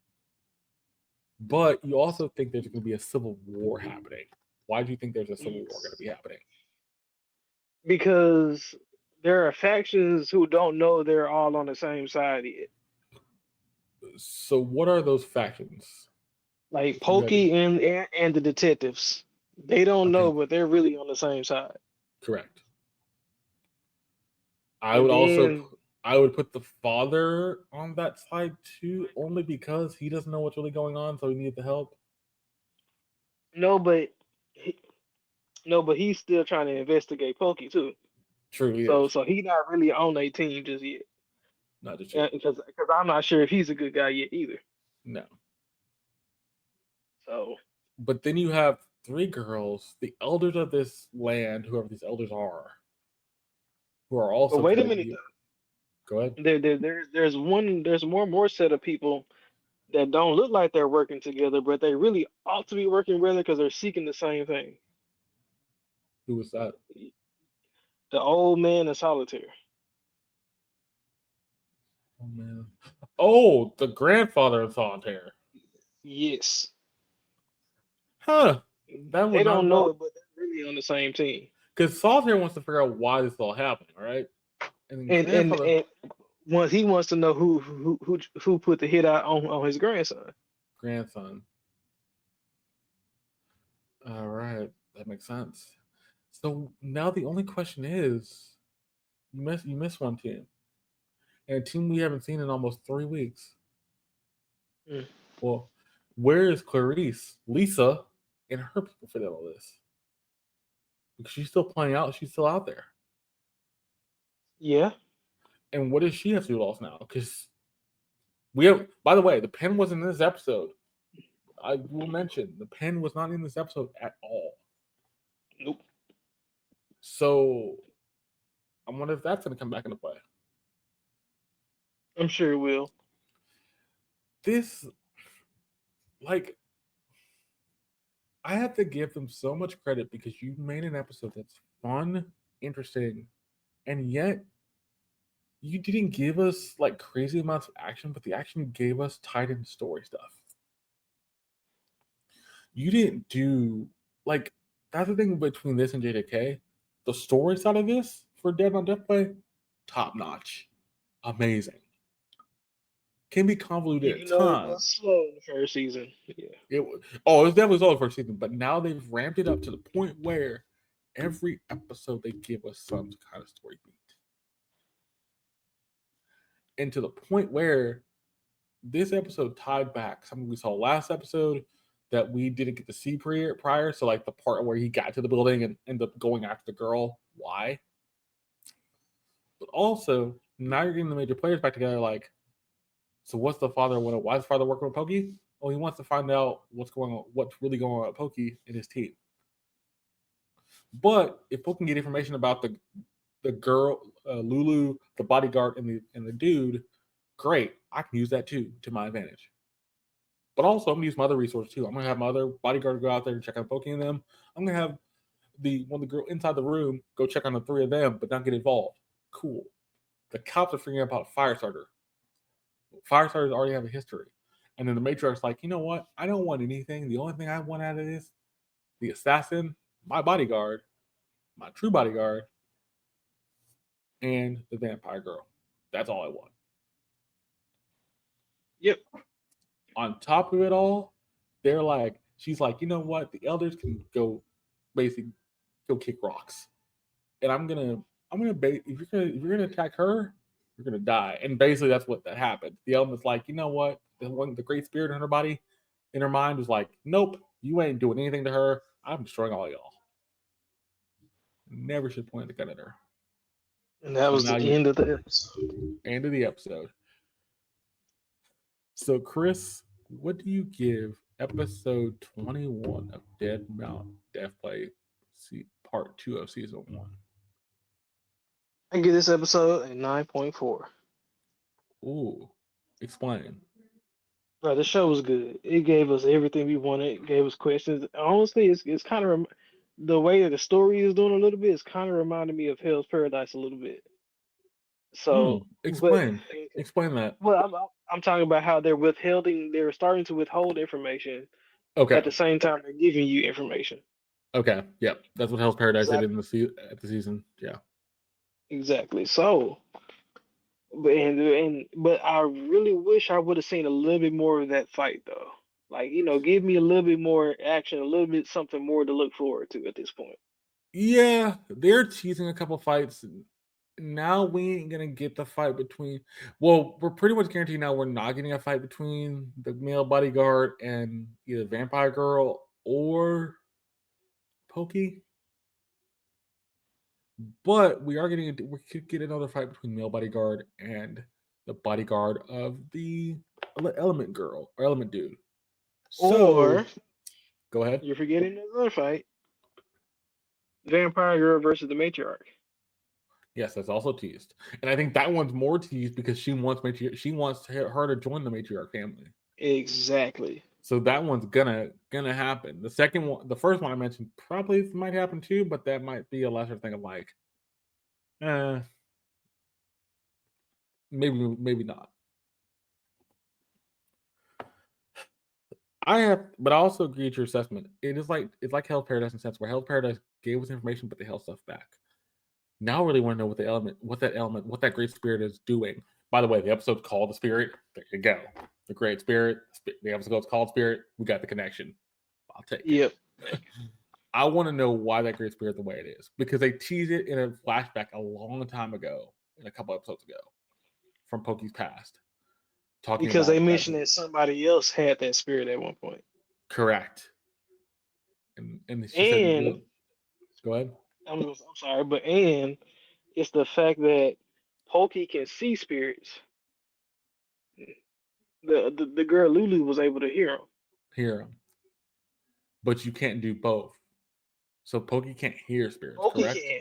Pokey can. Is they mentioned it not in this probably not, I don't think it was the last episode. It was the one It's prior. that yeah. So Pokey, because he can see it, that also means he can hear it. He can hear the spirits. So So he, right now, everybody else is limited, but while he's not. yeah, that makes sense. Why he's not limited. Okay, this is gonna be tough. This is gonna be so tough for me. I know it's gonna sound crazy, but I know it's gonna sound weird. I'm gonna have to give this episode a 10.